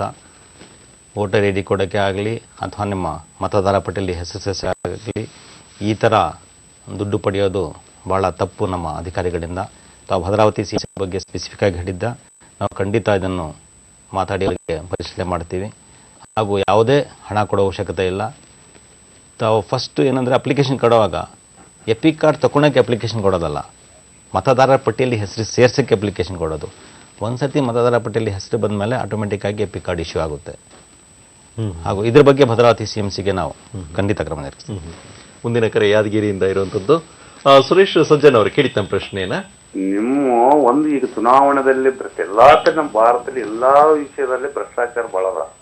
ತುಂಬ ಸ್ವತಂತ್ರದ ಭ್ರಷ್ಟಾಚಾರ ಎಲ್ಲ ನ್ಯಾಯಯುತ ಅಂತ ಯಾವ ರಂಗದಾಗ ಪ್ರಶ್ನೆ ನೇರವಾಗಿ ಬಂದ್ಬಿಡಿ ಸುರೇಶ್. ನೇರವಾಗಿ ಅಂದ್ರ ಚುನಾವಣೆಯಲ್ಲಿ ಮತದಾರ ಚೀಟಿ ಬಗ್ಗೆ ನಿಂಬಲ್ಲಿ ಅದ. ಒಂದು ಮತಕ್ಷೇತ್ರದಲ್ಲಿ ಎರಡೆರಡು, ಒಂದು ಊರಲ್ಲಿ ಓಟ್ ಅದ, ಇಲ್ಲಿನೂ ಓಟ್ ಅದ, ಅಲ್ಲಿನೂ ಹಾಕ್ತಾರ, ಇಲ್ಲಿನೂ ಹಾಕ್ತಾರ. ಒಂದು ಗ್ರಾಮ ಪಂಚಾಯತ್, ನಾನು ಒಬ್ಬ ಮೆಂಬರ್, ಕಾಂಗ್ರೆಸ್ ಪಾರ್ಟಿನ ಮೆಂಬರ್ ಏನಿ. ಆದ್ರೂ ಒಂದು ಒಂದೇ ವಾರ್ಡ್ದಲ್ಲಿ ಎರಡೆರಡು ಓಟ್ ಬರಂಗ್ ವ್ಯವಸ್ಥೆ ಅದ. ಇದಕ್ಕೆ ಪರಿಹಾರ ನೀವು ಮಾಡ್ಬೇಕು. ಉತ್ತರವನ್ನು ನೀಡ್ತಾರೆ. ಅದೊಂದು ಇನ್ನೊಂದು ವಿಷಯ ರೀ ಸರ್. ಹೇಳಿ. ಓಟ್ಗಳು ಈ ರೀತಿ ಹೊಡೆದ್ರೆ ವರ್ಷ ರಿನ್ಯೂವಲ್ ಮಾಡ್ಬೇಕಾದ್ರ ವೋಟರ್ಸ್ ಬಿಟ್ಟು ಹೋಗ್ತಾವ. ಕೆಲವೊಂದು ನಾಲೆಜ್ ಇದ್ದಾರೆ, ಓಟ್ ನಮ್ಮ ಪಾರ್ಟಿ ಓಟ ರೇಷನ್ ಕಾರ್ಡ್ ನಲ್ಲಿ ಯಾವ ರೀತಿ ಸಿಸ್ಟಮ್ ಬರ್ತದ ಫುಲ್ ಬನ್ನಿ ಓಟ್ಗಳು, ಆ ರೀತಿಯಾಗಿ ಬರೋಂಗ್ ಕಾಯ್ದಿಟ್ಟಂಗ್ ವ್ಯವಸ್ಥೆ ಆಗ್ಬೇಕು. ಈ ವರ್ಷ ಪ್ರೆಸ್ಸಿಗೆ ಹೋಗಿ ಪ್ರಿಂಟಿಂಗ್ ಹಾಕೋದು ಉಪಯೋಗ ಇಲ್ಲ. ಅದಕ್ಕೆ ರೇಷನ್ ಕಾರ್ಡ್ನಾಗೆ ಆ ಟೋಟಲ್ ಮನಿ ಟೋಟಲ್ ಆಗಿ ಬಂದು ಒಬ್ಬರದಿತ್ತಪ್ಪ ಎಲ್ಲರೂ ಹಾಕಂಗ್ ಅವಕಾಶ ಆಗ್ಬೇಕು. ಉತ್ತರವನ್ನು ನೀಡ್ತಾರೆ. ಆಯ್ತು. ಮೊದಲಿಂದ ತಾವು ಡೂಪ್ಲಿಕೇಟ್ಸ್ ಬಗ್ಗೆ ಮಾತಾಡಿದ್ರ, ಒಬ್ಬ ಮತದಾರರ ಹೆಸರು ಎರಡೆರಡು ಕಡೆ ಇರುತ್ತಂತ. ಅದ್ರ ಬಗ್ಗೆ ನಾನು ಈಗಾಗಲೇ ಹೇಳಿದೆ, January 6 ಮತದಾರ ಫೈನಲ್ ಪಟ್ಟಿ ಪಬ್ಲಿಷ್ ಮಾಡಬೇಕಾಗಿತ್ತು. ಆದರೂ ಈ ಡೂಪ್ಲಿಕೇಟ್ಸ್ ಇದೆ ಅಂತ ಕಾರಣದಿಂದ ನಾವು ಅದು ನಿಲ್ಲಿಸಿದ್ದೀವಿ. ಪ್ರಾಬಬಲ್ ಡೂಪ್ಲಿಕೇಟ್ ಪಟ್ಟಿಯನ್ನು ನಾವು ಪ್ರಿಂಟ್ ಮಾಡಿ ಸೆಂಟ್ರಲ್ ಡೇಟಾಬೇಸಲ್ಲಿ ಎಲ್ಲ ಮತದಾರ ಪಟ್ಟಿ ಮಾಹಿತಿ ಇರುತ್ತೆ. ಪ್ರಿಂಟ್ ಮಾಡಿ ಎಲ್ಲ ಬೂತ್ ಲೆವೆಲ್ ಆಫೀಸರ್ಸ್ ಹಾಗೂ ಎಲ್ಲ EOs CRS ಕೊಟ್ಟಿದ್ದೀವಿ. 3 ವಾರ ಟೈಮ್ ಅವ್ರಿಗೆ ಅವಕಾಶ ಕೊಟ್ಟಿದ್ದೀವಿ. ಮನೆ ಎಲ್ಲೆಲ್ಲಿ ಡೂಪ್ಲಿಕೇಟ್ಸ್ ಪ್ರಾಬಬಲ್ ಡೂಪ್ಲಿಕೇಟ್ಸ್ ಇದೆ ಅಲ್ಲಿ ಮನೆ ಇನ್ಸ್ಪೆಕ್ಷನ್ ಮಾಡಿ ಈ ಡೂಪ್ಲಿಕೇಟ್ಸನ್ನು ತೆಗಿಬೇಕಂತ ಹೇಳಿದ್ದೀವಿ. ನಾನು ಅದಕ್ಕೆ ಯಾವಾಗಲೂ ಮತದಾರರಿಗೆ ವಿನಂತಿ ಮಾಡಿದೆ, ತಾವು ಯಾವಾಗಲೂ ಫಾರಮ್ಸ್ ಅರ್ಜಿ ಸಲ್ಲಿಸುವಾಗ ಪಾರ್ಟ್ 4 ಕಡ್ಡಾಯವಾಗಿ ತುಂಬಬೇಕು. ಪಾರ್ಟ್ 4 ಅಲ್ಲಿ ತಾವು ಮಾಹಿತಿ ತುಂಬಿದ್ರೆ, ಈ ಹಿಂದೆ ನನ್ನ ಹೆಸರು ಇಂಥ ಮತಕ್ಷೇತ್ರದಲ್ಲಿ ನೋಂದಾಗಿತ್ತು ಅಂತ ನಾವು ಅದನ್ನು ಡೆಲೀಟ್ ಮಾಡ್ತೀವಿ ಹಾಗೂ ಹೊಸ ಕಡೆ ತಮ್ಮ ಹೆಸರನ್ನು ಸೇರಿಸ್ತೀವಿ. ಅದು ತಾವು ಬ್ಲಾಂಕ್ ಬಿಟ್ಬಿಟ್ಟು ನನ್ನ ಹೆಸರು ಎಲ್ಲೂ ಇಲ್ಲ ಅಂತ ಹೇಳಿದ್ರೆ ನಮಗೂ ಗೊತ್ತಾಗಲ್ಲ ತಮ್ಮ ಹೆಸರಲ್ಲಿತ್ತು ಅಂತ, ಡೂಪ್ಲಿಕೇಟ್ ಕಂಟಿನ್ಯೂ ಆಗುತ್ತೆ. ಮತ್ತೆ ನಾವು ಕಂಪ್ಯೂಟರ್ದಾನೇ ಡೇಟಾಬೇಸ್ ತೆಗೆದು ಪ್ರಾಬಬಲ್ ಡೂಪ್ಲಿಕೇಟ್ಸ್ ಅಂತ ಪ್ರತಿಯೊಂದು ಮನೆಗೆ ಹೋಗಿ ನಾವು ಇನ್ಸ್ಪೆಕ್ಷನ್ ಮಾಡಿ ಅವ್ರ ಹೆಸರನ್ನು ತೆಗಿಬೇಕಾಗುತ್ತೆ. ಹಾಗೂ ತಾವು ರೇಷನ್ ಕಾರ್ಡ್ ಬಗ್ಗೆ ಹೇಳಿದ್ರ, ಒಂದು ರೇಷನ್ ಕಾರ್ಡಲ್ಲಿ ಎಲ್ಲ ಮನೆಯವ್ರದ್ದು ಹೆಸರು ಒಂದೇ ಕಡೆ ಬರುತ್ತೆ ಅಂತ. ಈಗ ನಮ್ಮ ಮತದಾರ ಪಟ್ಟಿಯಲ್ಲಿ ಏನಾಗುತ್ತೆ, ಒಂದು ಫ್ಯಾಮಿಲಿದು 4 ಜನದ ಹೆಸರಿರುತ್ತೆ, ಅದು ಮೇನ್ ರೋಲಲ್ಲೇ ಇರುತ್ತೆ. ಅದಾದ ನಂತರ 1 ವರ್ಷದ ಆದ ನಂತರ ಅವ್ರ ಮನೆಯಲ್ಲಿ ಯಾರಾದರೂ 12 ವರ್ಷ ತಲುಪುತ್ತಾರೆ. 18 ವರ್ಷ ವಯಸ್ಸಾಗಿದ್ದ ತಕ್ಷಣ ಅವರು 1 ಜಾನ್ವರಿಗೆ ಅವ್ರು ಫಾರ್ಮ್ 6 ಕೊಡ್ತಾರೆ, ಅವ್ರ ಹೆಸರು ಸೇರುತ್ತೆ. ಆ ಹೆಸರು ಸೇರಿಸಿದಾಗ ನಾವು ಮತ್ತೆ ಫುಲ್ ರೋಲ್ ಚೇಂಜ್ ಮಾಡಲ್ಲ, ಮದರ್ ರೋಲ್ ಅಂತ ಏನು ಕರಿತೀವಿ, ಸಪ್ಲಿಮೆಂಟ್ ಅಂತ ಮಾಡಿ ನಾವು ಸಪ್ಲಿಮೆಂಟಲ್ಲಿ ಅವ್ರ ಹೆಸರು ಸೇರ್ಪಡೆ ಆಗಿರುತ್ತದೆ. ಇಡೀ ವರ್ಷ ಹಿಂಗೆ ಆಗುತ್ತೆ. ಆದರೆ ಫೈನಲ್ ನಾವು ಏನು ಸ್ಪೆಷಲ್ ಸಮ್ಮರಿ ರಿವಿಷನ್ ಅಂತ ಪ್ರತಿ ವರ್ಷ ಅಕ್ಟೋಬರ್ ತಿಂಗಳು ಮಾಡ್ತೀವಿ, ಅವಾಗ ಈ ಸಪ್ಲಿಮೆಂಟ್ಸ್ ಎಲ್ಲ ಮದರ್ ರೋಲ್ಗೆ ಸೇರಿಸಿ ಒಂದು ಕಂಪ್ಲೀಟ್ ಕಾಂಪ್ರಹೆನ್ಸಿವ್ ರೋಲ್ ಮಾಡಿ ಪಬ್ಲಿಷ್ ಮಾಡ್ತೀವಿ. ಮತ್ತೆ ಆವಾಗ ನಾವೆಲ್ಲ ಈ ಮನೆಗಳದ್ದು ಎಲ್ಲೆಲ್ಲಿ ಇರ್ತಾರೆ ಒಂದೇ ಮನೆಯವರೆಲ್ಲ ಒಂದು ಕಡೆ ಬಂದ್ಬಿಡ್ತಾರೆ. ಇದಾದ ನಂತರ ಮತ್ತೆ ಡ್ರಾಫ್ಟ್ ರೋಲ್ ಪಬ್ಲಿಷ್ ಮಾಡ್ತೀವಿ. ಡ್ರಾಫ್ಟ್ ರೋಲ್ ಪಬ್ಲಿಷ್ ಆದ ನಂತರ ಮತ್ತೆ ಯಾರಾದರೂ ಒಂದು ಮನೆಯವರು ಒಂದು ಅರ್ಜಿ ಕೊಡ್ತಾರೆ. So draft roll is a final comprehensive roll. ಮತ್ತೆ ಯಾರಾದರೂ ಒಂದು ಮನೆಗೆ ಸೇರಿದ್ರೆ ಮತ್ತೆ ನಾವು ಇವಾಗ ಫೈನಲ್ ರೋಲ್ ಏನು ಪಬ್ಲಿಷ್ ಮಾಡ್ತೀವಿ January 31 ಅಂತ ಹೇಳ್ತಾ ಇದ್ದೀನಿ, ಅದಕ್ಕೆ ಫಸ್ಟ್ ಸಪ್ಲಿಮೆಂಟ್ ಅಂತ ಬರುತ್ತೆ. ಮತ್ತೆ ಮದರ್ ರೋಲ್ ಚೇಂಜ್ ಮಾಡಲ್ಲ. ಸೊ ಮದರ್ ರೋಲ್ ಚೇಂಜ್ ಆಗಿ ಕಾಂಪ್ರಹೆನ್ಸಿವ್ ರೋಲ್ ಆಗೋದು ಓನ್ಲಿ ಒನ್ಸ್ ಇನ್ ಇಯರ್ ಒಂದು ಡ್ರಾಫ್ಟ್ ರೋಲ್ ಇಸ್ ಪಬ್ಲಿಷ್ಡ್. ಮುಂದಿನ ಕರೆನ ತೆಗೆದುಕೊಳ್ಳೋಣ. ಮೊಹಮ್ಮದ್ ಅವ್ರ ಕರೆ ಮಾಡಿರುವಂಥದ್ದು. ಹಲೋ, KR ನಗರದಿಂದ ಕರೆ. ಕೇಳಿ ತಮ್ಮ ಪ್ರಶ್ನೆಯನ್ನ ಇಲಿಯಾಸ್ ಅವರೇ. ನಮಸ್ತೆ ಸರ್. ನಮಸ್ಕಾರ, ಕೇಳಿ ಸರ್. ಈಗ ನಾವು ಎಲೆಕ್ಷನ್ ಕಾರ್ಡ್ ಹಾಳಾಗ್ಬಿಟ್ಟಿದೆ, ಈಗ ಅದಕ್ಕೆ ಏನ್ ಮಾಡ್ಬೇಕು ಸರ್? 2 ಜನ ಹಾಳಾಗ್ಬಿಟ್ಟು ಉತ್ತರ ನೀಡ್ತಾರೆ. ತಮ್ಮ ಎಲೆಕ್ಷನ್ ಕಾರ್ಡ್ ಹಾಳಾದರೆ ಇಲ್ಲ ಕಳೆದು ಹೋದರೆ ತಾವು ಡೂಪ್ಲಿಕೇಟ್ ಎಲೆಕ್ಷನ್ ಕಾರ್ಡ್ಗೆ ಅರ್ಜಿ ಕೊಡ್ಬೋದು. 25 ರೂಪಾಯಿ ಫೀ ಕೊಟ್ಟರೆ ಡೂಪ್ಲಿಕೇಟ್ ಎಪಿಕ್ ಕಾರ್ಡನ್ನು ಇಶ್ಯೂ ಮಾಡ್ತಾರೆ. ಈಗ ಬ್ಯಾಂಗ್ಳೂರಲ್ಲಿ ಎಲ್ಲ ಬ್ಯಾಂಗ್ಳೂರ್ ಒಂದು ಸೆಂಟರ್ಸಲ್ಲಿ 91 ಬ್ಯಾಂಗ್ಳೂರ್ ಒಂದು ಸೆಂಟರ್ಸ್ ಇದೆ, ಅಲ್ಲೂ ಈ ಅವಕಾಶ ಮಾಡಿಕೊಟ್ಟಿದ್ದೀವಿ. ತಾವು ನಿಮ್ಮ ಡೀಟೇಲ್ಸ್ ಎಲೆಕ್ಟ್ರಲ್ ಡೀಟೇಲ್ಸ್ ತಗೊಂಡು ಹೋಗಿಕೊಟ್ರೆ ಅಲ್ಲೂ ಎಪಿಕ್ ಕಾರ್ಡ್ ಇಶ್ಯೂ ಆಗುತ್ತೆ. ಈಗ ಹಾಗೂ K1 ಸೆಂಟರ್ಸಲ್ಲೂ ಮಾಡಿದ್ದೀವಿ. ಇಲ್ಲ ಅಂದರೆ ನೀವು ಏನು VFC ಸೆಂಟರ್ಸ್ ಇದೆ, ವೋಟರ್ ಫೆಸಿಲಿಟೇಷನ್ ಸೆಂಟರ್ಸ್ ಅಂತ ಎಲ್ಲ ತಹಸೀಲ್ದಾರ್ ಕಚೇರಿ ಇರುತ್ತೆ, ಅಲ್ಲಿ ತಾವು ಡೂಪ್ಲಿಕೇಟ್ ಎಪಿಕ್ ಕಾರ್ಡ್ ಪಡಿಬಹುದು. ಈಗ ತಾವು ಹೇಳ್ತಾ ಇದ್ದೀರಾ ಏನು ಅಂತಂದ್ರೆ, ಒಂದು ಹೆಸರನ್ನ ಸೇರಿಸಬೇಕು, ಒಂದು ಹೆಸರನ್ನ ತೆಗಿಬೇಕು, ಒಂದು ಹೆಸರನ್ನ ಬದಲಾವಣೆ ಮಾಡಬೇಕು ಅಂದ್ರೆ ಎಲ್ಲದಕ್ಕೂ ಒಂದು ಫಾರ್ಮ್ ಇದೆ, ಅರ್ಜಿಗಳಿದೆ. ಅದೇ ರೀತಿಯಲ್ಲಿ ಈಗ ನೀವು ಹೇಳ್ತಾ ಇದ್ರೆ ಒಂದು ಇದನ್ನ ಗುರುತಿನ ಚೀಟಿಯನ್ನು ಪಡ್ಕೊಳ್ಬೇಕು ಅನ್ನೋದು, ಅದಕ್ಕೇನಾದ್ರೂ ಅರ್ಜಿ ಇದೆಯಾ ಅಥವಾ ಕೇವಲ ಒಂದು ಬಿಳಿ ಹಾಳೆನಲ್ಲಿ ಬರ್ಕೊಟ್ರೆ ಸಾಕಾಗುತ್ತೆ? ಹೇಗೆ? ಬಿಳಿ ಹಾಳೆಯಲ್ಲಿ ಬರ್ಕೊಟ್ರು ಸಾಕು. ಇಲ್ಲ ಅಂದ್ರೆ ನೀವು ಬ್ಯಾಂಗ್ಳೂರಿನ ಸೆಂಟ್ರಲ್ಲಿ ಹೋಗಿ ನನ್ನ ಮತ ಇಂಥ ಮತಕ್ಷೇತ್ರ ಮತಗಟ್ಟೆಯಲ್ಲಿದೆ, ನನ್ನ ಸೀರಿಯಲ್ ನಂಬರ್ ಇದು ಅಂತ ಹೇಳಿದ್ರೆ ಅಲ್ಲಿ ಪ್ರೂಫ್ ನಿಮ್ಮ ಫೋಟೋ ಐಡೆಂಟಿ ಕಾರ್ಡ್, ಎಲೆಕ್ಟ್ರಲ್ ಅಲ್ಲಿ ಫೋಟೋ ಇರುತ್ತೆ. ನೀವೇ ಸ್ವತಃ ಹೋದ್ರೆ ನಿಮ್ಮ ಫೋಟೋ ಕ್ರಾಸ್ ವೆರಿಫೈ ಮಾಡಿ ನಿಮಗೆ ಎಪಿಕ್ ಕಾರ್ಡ್ ಇಶ್ಯೂ ಮಾಡ್ತಾರೆ. ಆಮೇಲೆ ಈಗ ನಾವು ಸಾಮಾನ್ಯ ಗಮನಿಸೋದಾದ್ರೆ ಎಷ್ಟೋ ಸಂದರ್ಭಗಳಲ್ಲಿ ಎಷ್ಟೇ ವಿದ್ಯಾವಂತರಾಗಿದ್ರೂ ಅವ್ರೇನ್ ಮಾಡ್ತಾರೆ, ಇದು ನನ್ನ ಸಂಖ್ಯೆ, ಇದು ನನ್ನ ಮತಗಟ್ಟೆ ಅಂತ ಅನ್ನೋದನ್ನ ಬರೆದಿಟ್ಟಲ್ಲ. ಇಂಥ ಸಂದರ್ಭದಲ್ಲಿ ಕಳೆದೋಗಿದ್ರೆ ಅವ್ರು ಹೇಗೆ ಪಡ್ಕೊಳ್ಳೋದಕ್ಕೆ ಸಾಧ್ಯ? ಅವ್ರು ಏನನ್ನ ಬೇಕಾಗುತ್ತೆ ಅಲ್ಲಿ ಹೋಗಿ, ನನಗೆ ಈ ತರ ಇದು ಚೀಟಿ ಕಳೆದೋಗಿದೆ, ನನಗೆ ಬೇಕಾಗಿದೆ ಅಂತ? ನಿಮ್ಮ ಮತಪಟ್ಟಿಯಲ್ಲಿ ನಮ್ಮ ಹೆಸರು ಇರೋ ಬಗ್ಗೆ ಮೊದಲನೇದು ನಮ್ಮ CO ವೆಬ್ಸೈಟ್ ಇದೆ, www.co.karnataka.car.nic.in ಅಂತ. ಈ ವೆಬ್ಸೈಟ್ ಅಲ್ಲಿ ಹುಡ್ಕೋ ಫೆಸಿಲಿಟಿ ಕೊಟ್ಟಿದ್ದೀವಿ, ಸರ್ಚ್ ಫೆಸಿಲಿಟಿ. ಆ ಸರ್ಚ್ ಫೆಸಿಲಿಟಿಯಲ್ಲಿ ನಿಮ್ಮ ಹೆಸರು ಹಾಕಿನೂ ಸರ್ಚ್ ಮಾಡ್ಬೋದು, ನಿಮ್ಮ ಎಪಿಕ್ ಕಾರ್ಡ್ ಹಾಕಿನೂ ಸರ್ಚ್ ಮಾಡ್ಬೋದು. ಯಾವ ಮತಗಟ್ಟೆಯಲ್ಲಿದೆ ನಿಮ್ಮ ಹೆಸರು, ಯಾವ ಮತಕ್ಷೇತ್ರದಲ್ಲಿ ಬರುತ್ತೆ ಅದು ಡೀಟೇಲ್ ಕೊಡುತ್ತೆ. ಇಲ್ಲಾಂದ್ರೆ ತಮ್ಮ ಹತ್ರ ಎಪಿಕ್ ಕಾರ್ಡ್ ಇದ್ದು ನಿಮ್ಮ ಮತಗಟ್ಟೆ ಗೊತ್ತಿಲ್ಲ ಅಂದ್ರೆ ಒಂದು SMS ಕಳಿಸ್ಬೋದು. ನಾನು ಸ್ಲೈಡು ಕೊಟ್ಟಿದ್ದೀವಿ ತಮಗೆ, 9243355523. ಈ ಫೋನ್ ನಂಬರ್ಗೆ ತಾವು SMS ಕಳಿಸಿದ್ರೆ ನಿಮ್ಮ EPIC card KA EPIC space your EPIC card number, ಇದನ್ನು ಕಳಿಸಿದ್ರೆ ನಿಮ್ಗೆ ರಿಪ್ಲೈ SMS ಬರುತ್ತೆ. ನಿಮ್ದು ಯಾವ ಮತಗಟ್ಟೆಯಲ್ಲಿ ಹೆಸರಿದೆ, ಮತಗಟ್ಟೆ ವಿಳಾಸ ಏನಿದೆ, ನಿಮ್ಮ ನಾವೀಗ ಚಿತ್ರದಲ್ಲಿ ನೋಡ್ತಾ ಇದೀವಿ, ತಾವು ಹೇಳ್ತಾ ಇರುವಂತ ಒಂದು ಸಂಖ್ಯೆ, ಇದು SMS ಮಾಡಿದ್ರೆ ಅದರಲ್ಲೂ ಬರುತ್ತೆ. ಹಾಗೂ ವೋಟರ್ ಫೆಸಿಲಿಟೇಷನ್ ಸೆಂಟರ್ ಅಲ್ಲಿ ಹೋಗಿ ನಿಮ್ಮ ಮನೆ ಅಡ್ರೆಸ್ ಹೇಳಿದ್ರೆ, ನಿಮ್ಮ ಮನೆ ಅಡ್ರೆಸ್ ಯಾವ ಏರಿಯಾದಲ್ಲಿ ಬರುತ್ತೆ ಗೊತ್ತಿರುತ್ತೆ ಅವರಿಗೆ, ಅಲ್ಲೂ ಅವ್ರೂ ಸರ್ಚ್ ಮಾಡಿ ಹುಡುಕಿ ನಿಮ್ಮ ಹೆಸರು ಇದೆಯಲ್ಲ ಅಂತ ಹೇಳ್ಬೋದು. ಇಷ್ಟು ವ್ಯವಸ್ಥೆಗಳಿದೆ.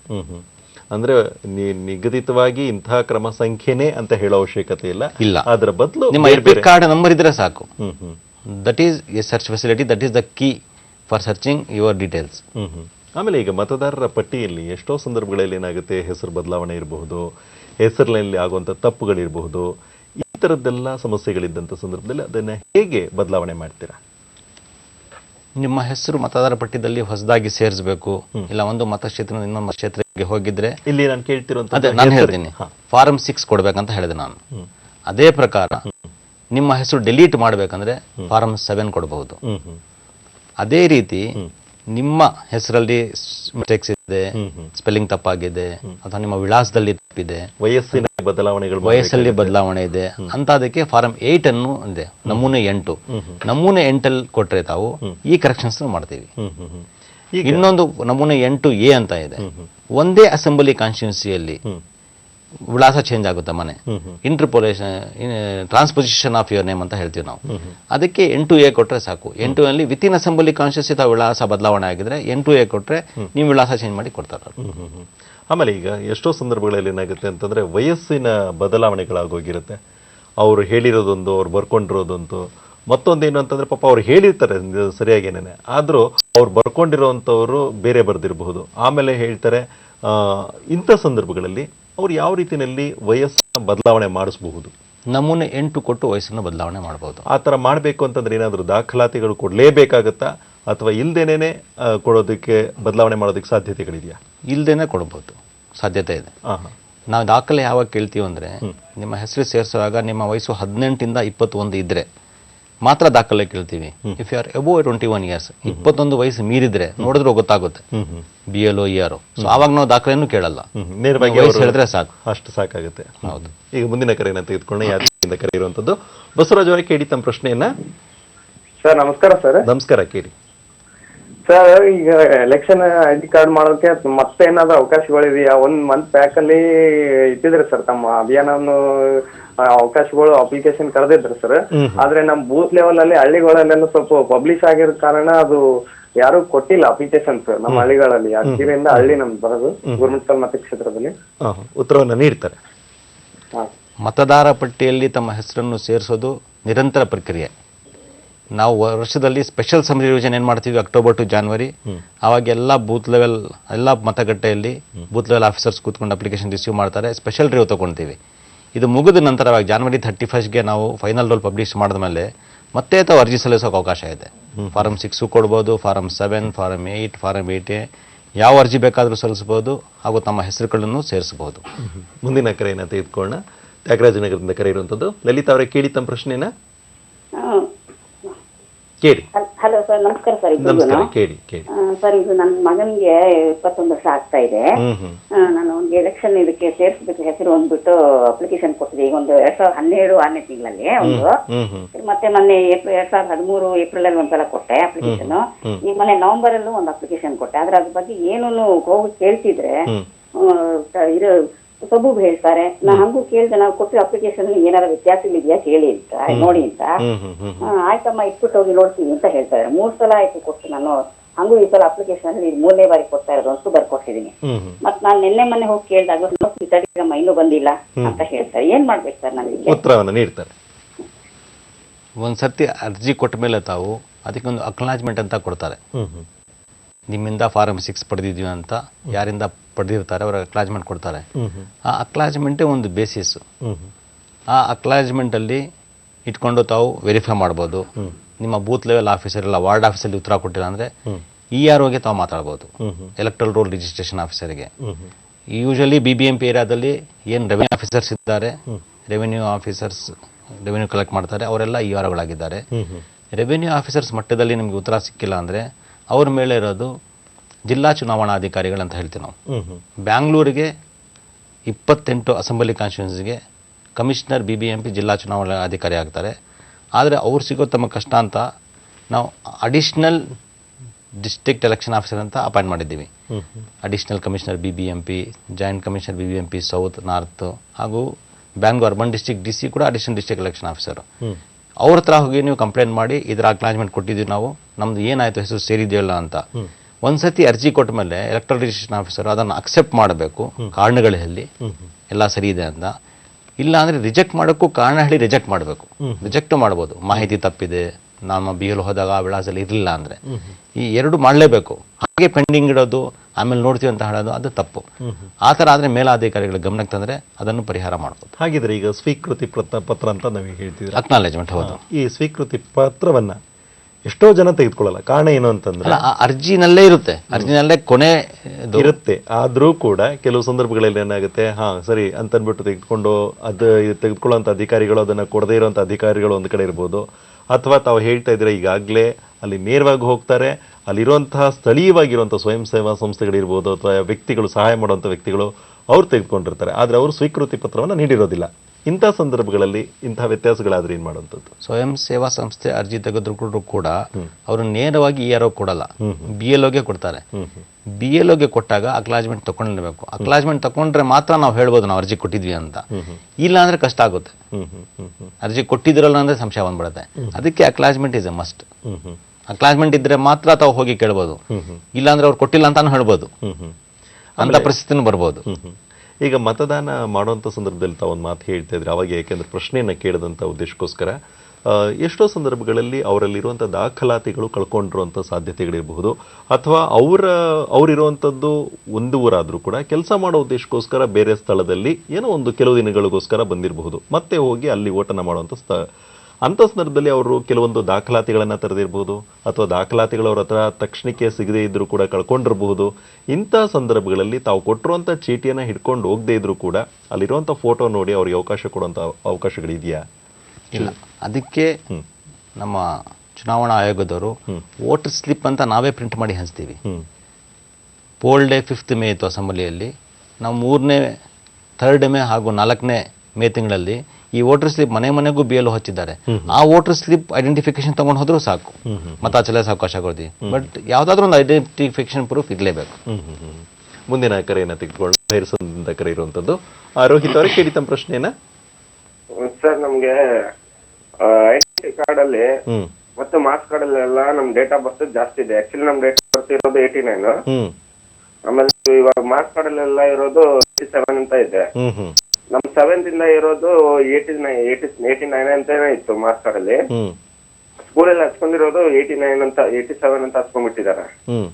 ಇವಾಗ ಐಡೆಂಟಿ ಕಾರ್ಡ್ ಅಲ್ಲೂ ಎಲ್ಲಾ ಕಡೆನೂ ನಂದು 87 ಅಂತ ಬರ್ತಾ ಇರೋದು. ಅದಕ್ಕೆ ನಮ್ಗೆ ಇವಾಗ ಚೇಂಜ್ ಮಾಡಿಸ್ಬೇಕಂದ್ರೆ ಏನ್ ಮಾಡ್ಬೇಕಂತ. ಏನಾದ್ರೂ ನಿಮ್ಮ ಎಲೆಕ್ಟ್ರಲ್ ರೋಲಲ್ಲಿ ಮತದಾರರ ಪಟ್ಟಿಯಲ್ಲಿ ಬದಲಾವಣೆ ಮಾಡಬೇಕಂದ್ರೆ ನಾನು ಈಗಾಗಲೇ ಹೇಳಿದಂಗೆ ನಮೂನೆ 8 ಸಲ್ಲಿಸಬೇಕು. ನಮೂನೆ 8 ಸಲ್ಲಿಸಿ ಕರೆಕ್ಷನ್ಸ್ ಮಾಡ್ಬೋದು.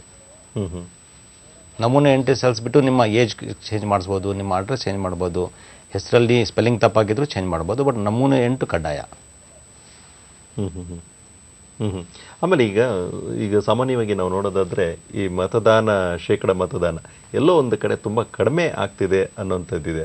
ಕೆಲವು ಕ್ಷೇತ್ರಗಳಲ್ಲಂತೂ ತುಂಬಾ ಕಡಿಮೆ. ಇದಕ್ಕೆ ಕಾರಣ ಏನು? ಕಾರಣ ನಾವು ಇಂಗ್ಲೀಷಲ್ಲಿ ಹೊಡುತ್ತೆ ಅಪಥಿ ಆಫ್ ವೋಟರ್ಸ್ ಅಂತಾನು ಹೇಳ್ತೀವಿ. ಸ್ವಲ್ಪ ಜನಕ್ಕೆ ಇಂಟ್ರೆಸ್ಟ್ ಇರಲ್ಲ. ಅದಕ್ಕೆ ಚುನಾವಣಾ ಆಯೋಗನೇ ಕಳೆದ 2 ಎಲೆಕ್ಷನ್ನಿಂದ ಒಂದು ಸ್ವೀಪ್ ಅಂತ ಕಾರ್ಯಕ್ರಮ ಸ್ಟಾರ್ಟ್ ಆಗಿದೆ, ಮಾಡಿದ್ದಾರೆ. Systematic voter education and electoral participation program ಅಂತ. ಯಾರ್ಯಾರು ನಮ್ಮ ದೇಶದಲ್ಲಿ ಎಲಿಜಿಬಲ್ ವೋಟರ್ಸ್ ಇದ್ದಾರೆ ನಮ್ಮ ರಾಜ್ಯದಲ್ಲಿ, ಅಂದ್ರೆ 18 ವರ್ಷ ಮುಟ್ಟಿರೋರು, ಅವರಿಗೆ ನೋಂದಣಿ ಮಾಡಿಸಿ ಅಂತ ಒಂದು ಪ್ರಚಾರ ಮಾಡ್ತಾ ಇದ್ವಿ ನಾವು. ಕಾಲೇಜುಗಳಲ್ಲಿ ಯೂಶಲಿ PUC ಆದ್ಮೇಲೆ ಡಿಗ್ರಿ ಕಾಲೇಜಲ್ಲಿ ಅವ್ರು 18 ವರ್ಷ ತಲುಪಿರ್ತಾರೆ. ಅಲ್ಲಿ ಕಾಲೇಜ್ ಅಂಬಾಸಿಡರ್ಸ್ ಅಂತ ಅಪಾಯಿಂಟ್ ಮಾಡಿದ್ವಿ. ಪ್ರತಿಯೊಂದು ಕಾಲೇಜಲ್ಲಿ ಕಾಲೇಜ್ ಅಂಬಾಸಿಡರ್ಸ್ ಅಂತ ಅವರು ಅಲ್ಲಿ ಪ್ರಚಾರ ಮಾಡ್ತಾರೆ. ನೀವೆಲ್ಲ 18 ವರ್ಷ ಆಗಿದೆ, ನೀವು ವೋಟ್ ಚಲಾಯಿಸೋ ಹಕ್ಕಿದೆ ನಿಮ್ಗೆ. ವೋಟ್ ಚಲಾಯಿಸಬೇಕಂದ್ರೆ ನೀವು ಮತದಾರರ ಪಟ್ಟಿಯಲ್ಲಿ ನೋಂದಣಿ ಮಾಡಿಸಿ ಅಂತ ಫಾರಂ 6 ಕೊಟ್ಟು ಅಲ್ಲಿ ಮಾಡ್ತೀವಿ. ಇಂಡಸ್ಟ್ರೀಸ್ ಅಲ್ಲಿ ಪ್ರಚಾರ ಮಾಡ್ತೀವಿ. ಈ ಸ್ವೀಪ್ ಕಾರ್ಯಕ್ರಮ ಇರೋದೇ ಆ ಪ್ರಚಾರ ಮಾಡಕ್ಕೆ. ಹಾಗೂ ನಮ್ಮ ಮುಖ್ಯ ಚುನಾವಣಾಧಿಕಾರಿ ಕಚೇರಿಗಳು ಕೂಡ ಒಂದು ಸ್ವೀಪ್ ಅಧಿಕಾರಿ ಇದ್ದಾರೆ. ಹಾಗೂ ಚುನಾವಣಾ ಆಯೋಗದಲ್ಲಿ ಕೂಡ ಒಂದು ಸೀನಿಯರ್ ಆಫೀಸರ್ ಡೈರೆಕ್ಟರ್ ಜನರಲ್ ಅಂತ ಅಕ್ಷಯ್ ರಾವತ್ ಸಾಹೇಬ್ರ ಅಂತ ಇದ್ದಾರೆ. ಅವರು ಸ್ವೀಪ್ ಇನ್ಚಾರ್ಜ್. ಇದು ಮತದಾರ ಪಟ್ಟಿಯಲ್ಲಿ ನೋಂದಣಿ ಮಾಡ್ಕೊಳ್ಳಿ ಅಂತ ಒಂದು ಪ್ರಚಾರ ಹಾಗೂ ಪ್ರೇರಣೆ ಕೊಡ್ತೀವಿ. ಅದೇ ತರ ಅದರದ್ದು 2ನೇ ಹಂತ ಏನಂದ್ರೆ, ಸ್ವೀಪದ 2 ಹಂತಗಳಿದೆ. ಒಂದು ಮತದಾರ ಪಟ್ಟಿಯಲ್ಲಿ ನೋಂದಣಿ ಮಾಡಿಸೋದು, 2ನೇದು ನಿಮ್ಮ ಹೆಸರು ಮತದಾರ ಪಟ್ಟಿಯಲ್ಲಿದೆ, ಮತದಾನ ದಿವಸ ಬಂದು ಮತ ಚಲಾಯಿಸಿ ಅಂತ. ನಿಮ್ಮ ಮತವನ್ನು ವೇಸ್ಟ್ ಮಾಡಬೇಡಿ, ಮತ ಚಲಾಯಿಸಿ ಅಂತ. ಇದೇ ಸ್ವೀಪ್ ಆಕ್ಟಿವಿಟಿ 2013 ನಾವು ಅಸೆಂಬ್ಲಿ ಎಲೆಕ್ಷನ್ ನಡೆದಾಗ ಬಹಳ ಜೋರಾಗಿ ಎಲ್ಲಾ ಜಿಲ್ಲೆಗಳಲ್ಲೂ ಮಾಡಿದ್ದೀವಿ. ತಾವು ನೋಡಿದ್ರೆ ಟಿವಿಲಿ ಅಡ್ವರ್ಟೈಸ್ಮೆಂಟ್ ಕೊಡ್ತಾ ಇದ್ವಿ. ಇವಂತ ಮೀಡಿಯಾದವರು ಬಹಳ ಸಪೋರ್ಟ್ ಮಾಡಿದ್ದೀನ, ಮತ ಚಲಾಯಿಸಿ, ನಿಮ್ಮ ಮತ ಚಲಾಯಿಸೋ ಹಕ್ಕು ಅಂತ. ಅದರಿಂದ ನಮ್ಮ 2008 ಅಸೆಂಬ್ಲಿ ಎಲೆಕ್ಷನ್ಸ್ ಅಲ್ಲಿ 64% ಮತದಾನ ಆಗಿತ್ತು. 2013 ಅಸೆಂಬ್ಲಿ ಎಲೆಕ್ಷನ್ಲಿ 71% ತಲುಪಿದ್ದೀವಿ. ಇದು 71.76% is A record in it self. ಇನ್ನೂ ಪ್ರಯತ್ನ ಪಡ್ತೀವಿ, ಮುಂದಿನ ಎಲೆಕ್ಷನ್ ಇನ್ನೂ ಪ್ರಚಾರ ಜಾಸ್ತಿ ಮಾಡ್ತೀವಿ, ಇನ್ನೂ ಜಾಸ್ತಿ ಮಾಡಕ್ಕೆ ಪ್ರಯತ್ನ ಪಡ್ತೀವಿ. ಮುಂದಿನ ಕರೆಯನ್ನ ತೆಗೆದುಕೊಳ್ಳೋಣ. ಪ್ರಕಾಶ್ ಅವರು ಕರೆ ಮಾಡಿರುವಂತದ್ದು ಚಂದ್ರಪುರದಿಂದ ಅಲ್ವಾ? ಹೌದು ಸರ್. ಕೇಳಿ ತಮ್ಮ ಪ್ರಶ್ನೆ. ಸರ್ ನಮಸ್ಕಾರ ಸರ್. ನಮಸ್ಕಾರ ಸರ್, ನಾನು 15 ವರ್ಷದಿಂದ ಬೆಂಗಳೂರಲ್ಲಿ ವಾಸ ಮಾಡ್ತಾ ಇದ್ದೇನೆ. ನನ್ನ ಊರು ಉಡುಪಿ ಜಿಲ್ಲೆಯಲ್ಲಿ ಸೇರ್ತದೆ. ನನ್ನ ಎಲೆಕ್ಷನ್ ಕಾರ್ಡ್ ಅಲ್ಲಿಗೆ ನಾನು ಚೇಂಜ್ ಮಾಡ್ಕೊಳ್ಬೇಕಾದ್ರೆ ಫಾರ್ಮ್ 6 ನಂಬರ್ ಕೊಟ್ರೆ ಎಷ್ಟು ದಿನ ತಗೊಳ್ತೆ ಸರ್ ಇದು ನಂಗೆ ಹೊಸ ಎಲೆಕ್ಷನ್ ಕಾರ್ಡ್ ಸಿಗ್ಲಿಕ್ಕೆ ನಂಗೆ? ಇದರಲ್ಲಿ ತಾವು ಒಂದು ಅರ್ಥ ಮಾಡ್ಕೊಳ್ಬೇಕು, ತಾವು ವಾಸ ಮಾಡ್ತಾ ಇರೋದು ಬೆಂಗಳೂರಲ್ಲಿ. ತಾವೇ ಹೇಳ್ತೀರಾ 15 ವರ್ಷದಿಂದ ಇದ್ದೀನಿ ಅಂತ. ಇಲ್ಲ ಸರ್, ನಾನು ಊರಲ್ಲೇ ಸೆಟ್ಲ್ ಆಗ್ತೀನಿ ಸರ್. ನನಗೊಂದು ಆಕ್ಸಿಡೆಂಟ್ ಆಗಿ ಇವಾಗ ಬೆಂಗಳೂರಲ್ಲಿ ಏನಿಲ್ಲ ಸರ್, ನಾನು ಊರಲ್ಲಿ ಹೋಗಿ ಇರ್ಬೇಕಂತ ಇದ್ದೇನೆ. ಇವಾಗ ಊರಲ್ಲಿ ತುಂಬಾ ಮ್ಯಾಕ್ಸಿಮಮ್ ಟೈಮಲ್ಲಿ ಊರಲ್ಲಿ ಸ್ಟಿಲ್ ಮಾಡ್ತಾ ಇದ್ದೇನೆ. ಊರಿಗೆ ತಾವು ಹೋದ ಮೇಲೆ ಅಲ್ಲಿ ಫಾರ್ಮ್ 6 ಅರ್ಜಿ ಸಲ್ಲಿಸಬೇಕು. Okay sir. ಫಾರ್ಮ್ 6 ಅರ್ಜಿ ಅಲ್ಲಿ ಸಲ್ಲಿಸಿದ ಮೇಲೆ ನೀವು, ನಾನು ಮತ್ತೆ ರಿಪೀಟ್ ಮಾಡ್ತೀನಿ, ಪಾರ್ಟ್ 4 ಅಲ್ಲಿ ನಿಮ್ಮ ಬೆಂಗಳೂರಲ್ಲಿ ಎಲ್ಲಿ ಹೆಸರಿತ್ತು ಅದನ್ನೊಂದು ಡೀಟೇಲ್ಸ್ ಕೊಡಬೇಕು. Okay sir. ಅಲ್ಲಿ ಕೊಟ್ಟ ಮೇಲೆ ಅಲ್ಲಿ ನಿಮ್ಮ ಹೊಸ ವಿಳಾಸ ಇರುತ್ತೆ.